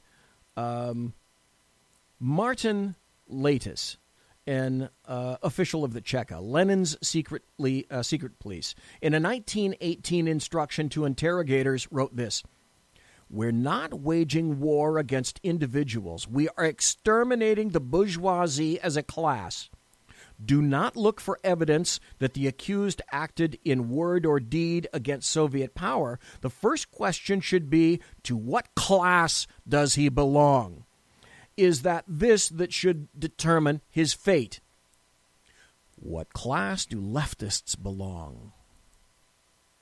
And aren't we using identity politics as a striation of class today? Yes, we are. I wonder where that was learned. And then there's this disturbing point that today's educators and students, they don't get this at all. They miss this absolutely entirely, and I submit this might be the most disturbing aspect of it all. Such convictions set the stage for decades of murder on an industrial scale.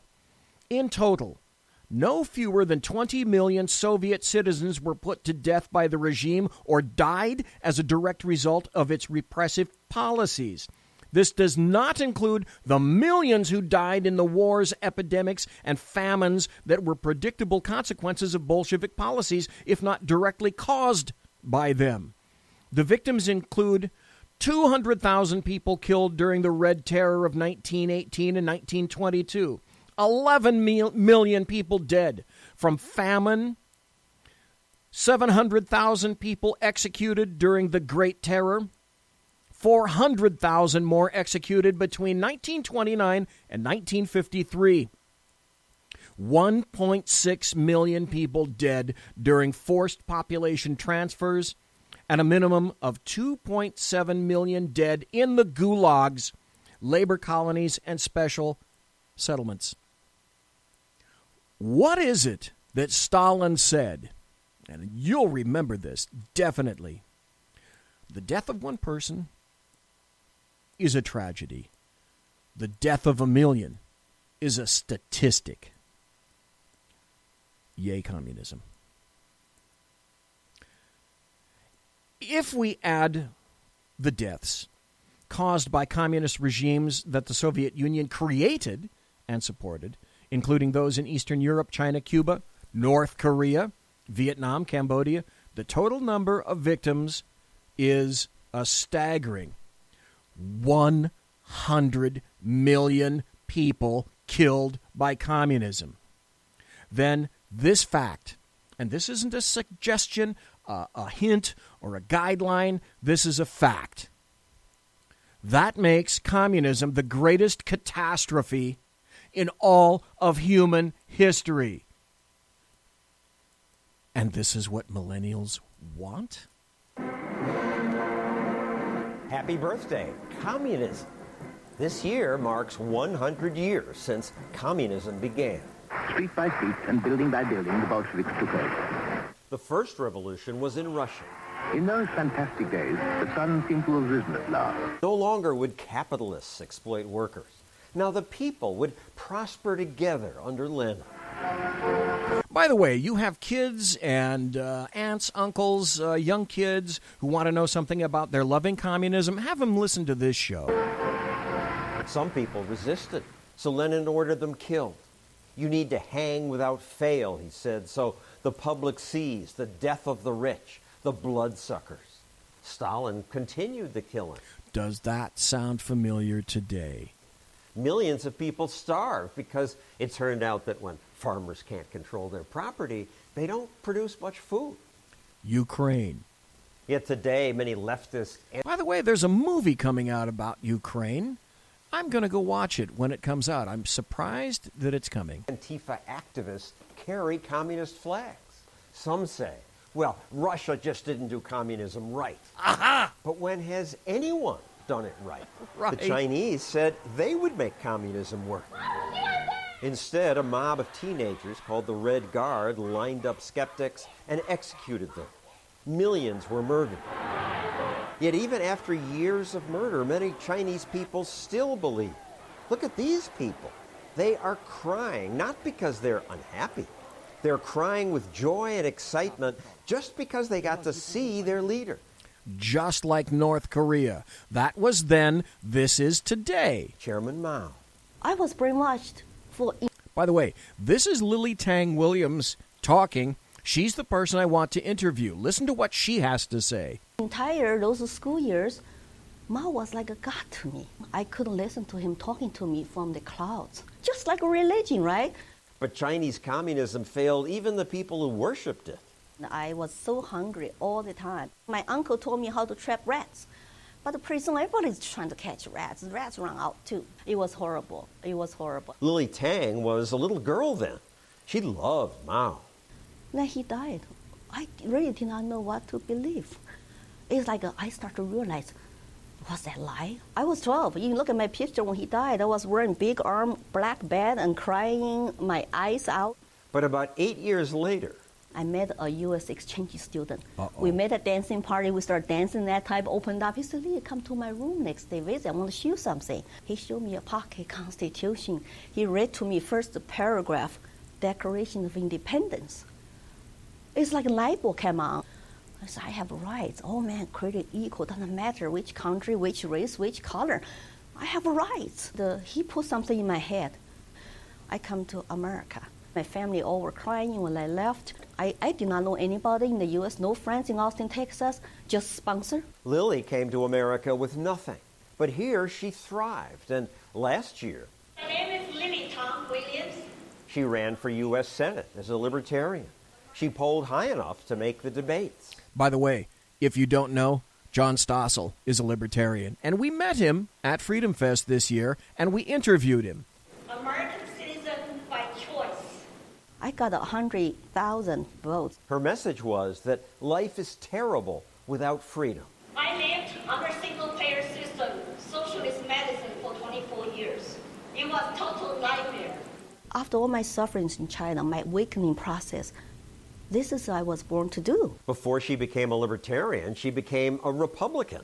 But then, In 2008, when they bailed out the banks, when Bush came out to say capitalism failed, I've abandoned free market principles to save the free market system. it just... Right. And so, what should have been done? Bueller, Dan, Mary, Mike, people in chat, what should have been done? BZ, you should have let it all crash. Because sooner or later it's going to crash. And guess what? It all gets rebuilt. That was false. All false. And then Bush is the one who comes back, he and his dad, who both say that Trump is terrible. By saying that and being silent during the years of Obama, that tells me they think Obama's better than Trump, his policies, and the things he's doing. The Bushes are dead to me now. You're dead to me. Just the Bushes, the Clintons, just dry up and blow away. Go the hell away. It shocked me. They use taxpayers' money to bail the banks. And I thought the Republicans supposed to be for limited government. They Yes. expand Medicaid. No child left behind. And civilians, all that stuff. I got so mad. Good I reached for her. libertarian in 2008, so I become like an activist. when Colorado debated gun control, she posted this picture on Facebook with the caption, "I once was a slave. I will never be one again." I was holding my AR-15 to send a strong message. You remember what happened in Tiananmen Square 1989? She told Colorado's legislature the history of China might have been different had the Chinese had a right to bear arms. This one chick has more balls than 99% of everybody in D.C. What if we had guns? What if we had unlimited shots? History might be different. Now she speaks at colleges. She says many young people haven't learned the lessons of communism. Total brainwashed, don't know the truth, trust authority, and trust the government. So I hope more students listen to Lily Tang Williams. Big, powerful government, it's very scary. It will keep growing like cancer, will never stop. If you empower government, not the individuals, we're going to lose this free country. That's not what I came here for. I got 3 children now. It's like, I'm going to fight here. I'm going to try to wake you. It's like, don't do any crap to my country. That's perfect. Don't do any crap to my country. So, yay, communism, right? Because that's such a wonderful thing that most millennials want to see it. What is it that I've said for years and was said in here? At Century Arms, we're committed to supporting your freedom, your rights, and your way of life. With generations of craftsmanship and innovation, we proudly provide firearms that embody the spirit of liberty. Introducing the new Sharp Brothers MB-47 rifle, designed for precision, built for strength, and ready for anything. Whether you're on the range or defending what matters most, the MB-47 rifle is where generation meets innovation. For more information, visit us at centuryarms.com now. Everybody always thinks that they can do, air quotes, do socialism, communism, even fascism better than the last guy, except it never works and it kills people. And this, ripped from today's screaming headlines about the opinions regarding freedom, that a terrible thing, such a nasty word on today's university campuses. From, of all places, the WashingtonPost.com. They wrote this: a chilling study shows how hostile college students are towards free speech. Here's the problem with suggesting that upsetting speech warrants safe spaces or otherwise conflating mere words with physical assault. If speech is violence, and this is the justification that Democrats, leftists, Antifa, and even some in the America median maggots use to justify. If speech is violence, then violence becomes a justifiable response to speech. And on what side do we see violence? Some on the right, mostly on the left, historically on the left. Okay, just ask college students, right? A fifth of undergrads now say it's acceptable to use physical force to silence a speaker who makes offensive and hurtful statements. So just knock them out. That's one finding from a very disturbing new survey of students conducted by John Villaneuer, a Brookings Institution senior fellow and University of California at Los Angeles professor. We already know about speech being the same as violence, according to leftists. So in August, motivated by concerns about the narrowing window of permissible topics for discussion on campuses, Villaneuer conducted a nationwide survey of 1,500 undergraduate students at four-year colleges. Financial support for the survey was provided by the Charles Koch Foundation. Oh, my God, the terrible Koch brothers, which Villaneuer said had no involvement in designing, administering, or analyzing the questionnaire. As of this writing, the foundation also has not seen his results. So many of his questions were designed to gauge students' understanding of the First Amendment. College, after all. They pay a lot of lip service to freedom of speech, despite high-profile examples of civil liberty squelching suppression on campus. The survey suggests that this might not be due to hypocrisy so much as a misunderstanding of what the First Amendment actually entails. What?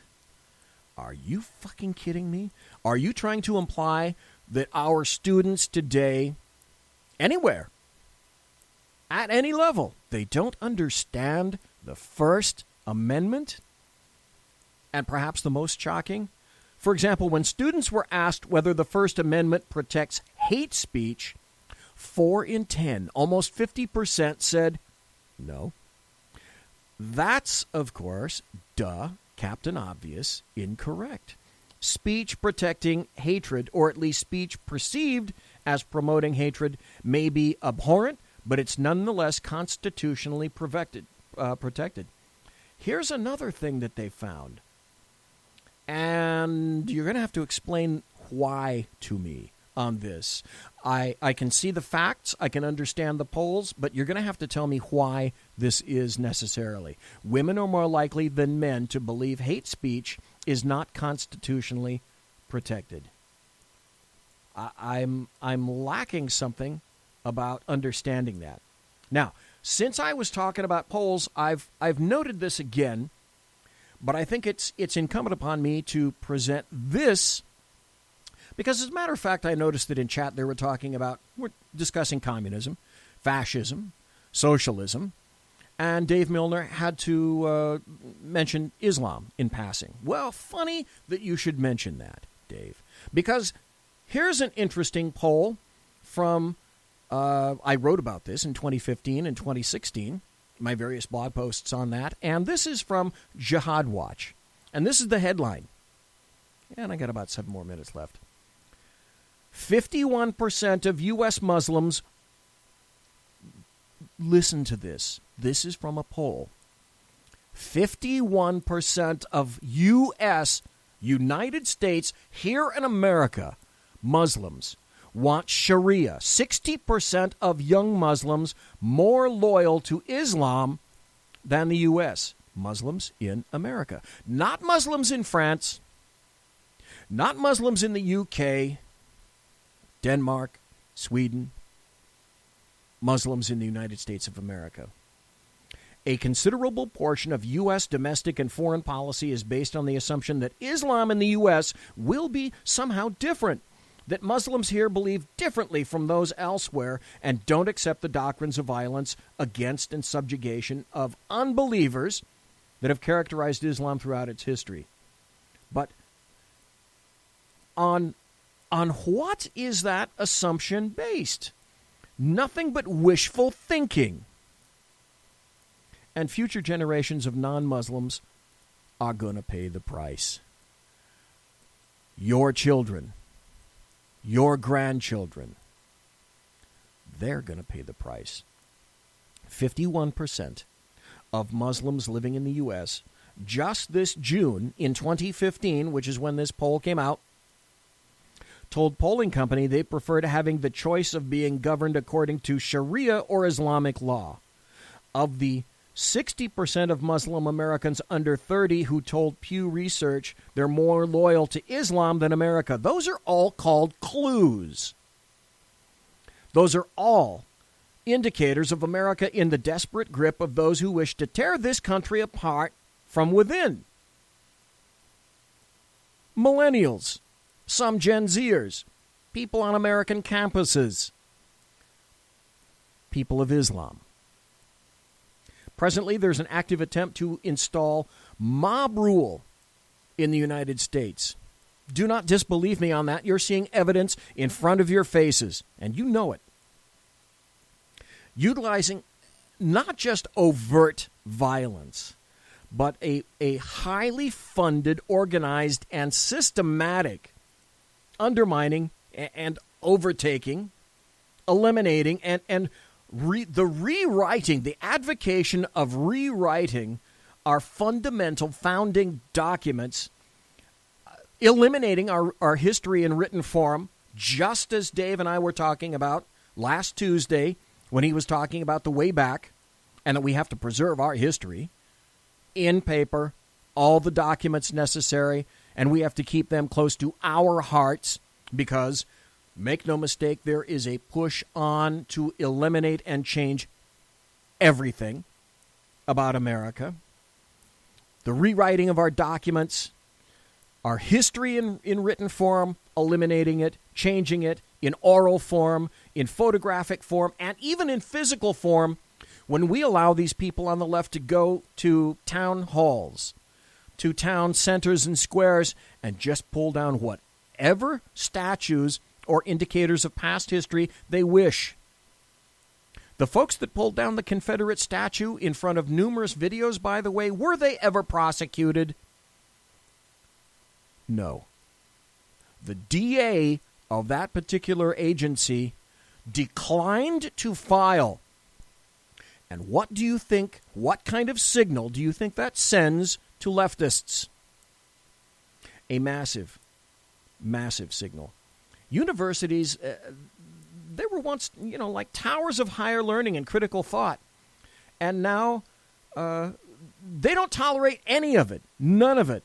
The past two generations are shockingly willing to relinquish almost every freedom that they possess, to have the government, when it wants to, at a whim, to sell, to take those freedoms from you and sell those freedoms back.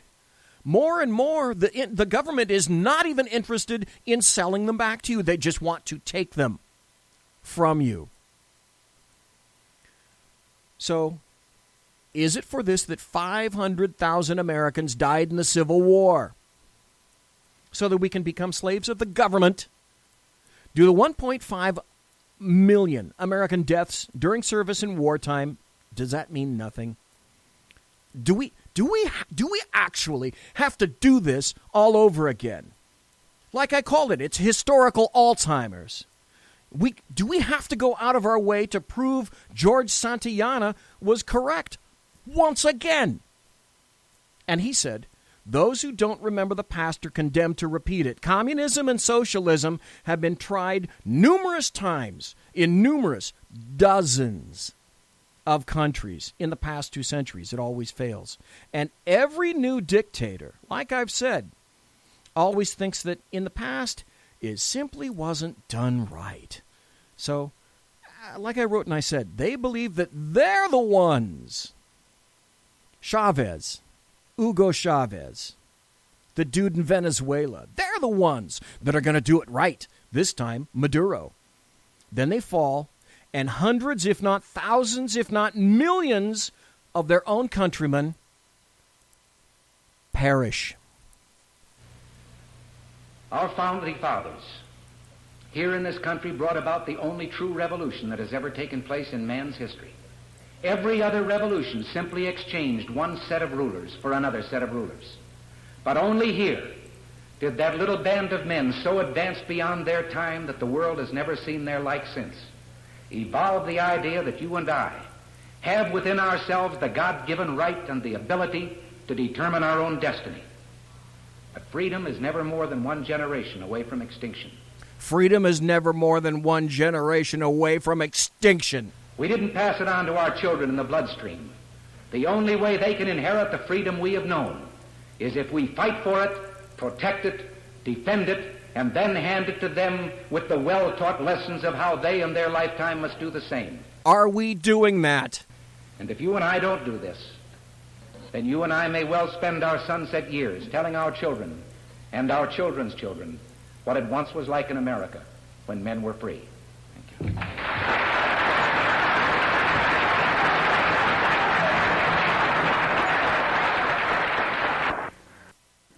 Monsieur has unlocked!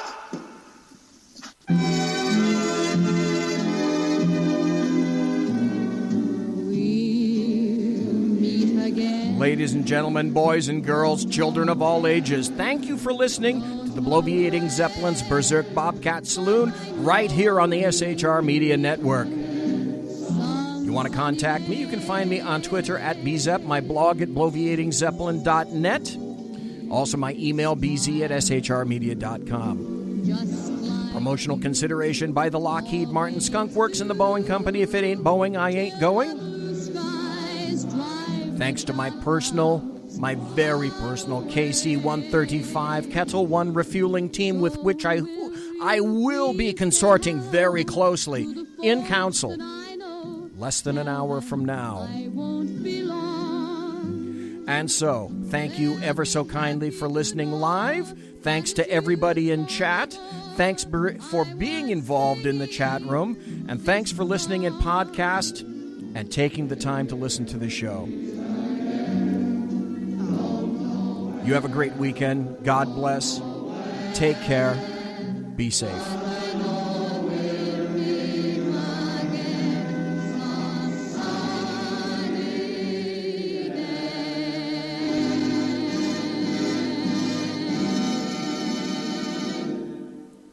Everybody quiet down now and get some sleep. Good night, everybody. Good night, Mama. Good night, Ben. Good night, everyone. Good night, Mama. Good night, Daddy. Good night, children. Good night, Daddy. Good night, Elizabeth. Good night, John Boy. Good night, Jim Bob. Good night, Jim Bob. Good night, Jim Bob. What's going on? I was asleep. What's everybody doing? Good night. Good night, Jim Bob. Go to sleep.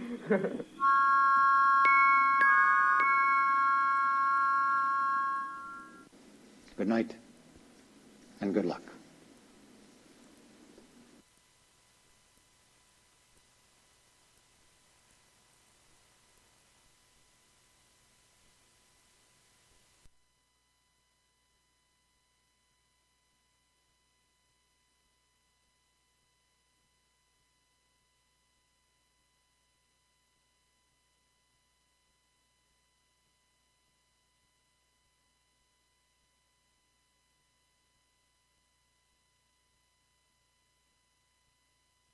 At Canic Firearms, we believe in the power of freedom. Freedom to protect, to defend, and to live confidently. That's why we're proud to introduce the Canic Mete MC9L and MC9LS, precision-engineered pistols designed for today's American. Whether you're carrying concealed or out at the range, the MC9L and MC9LS are built for accuracy, durability, and comfort. These pistols are the perfect blend of performance and dependability, because freedom isn't just a right, it's a responsibility. Canic, superior firearms.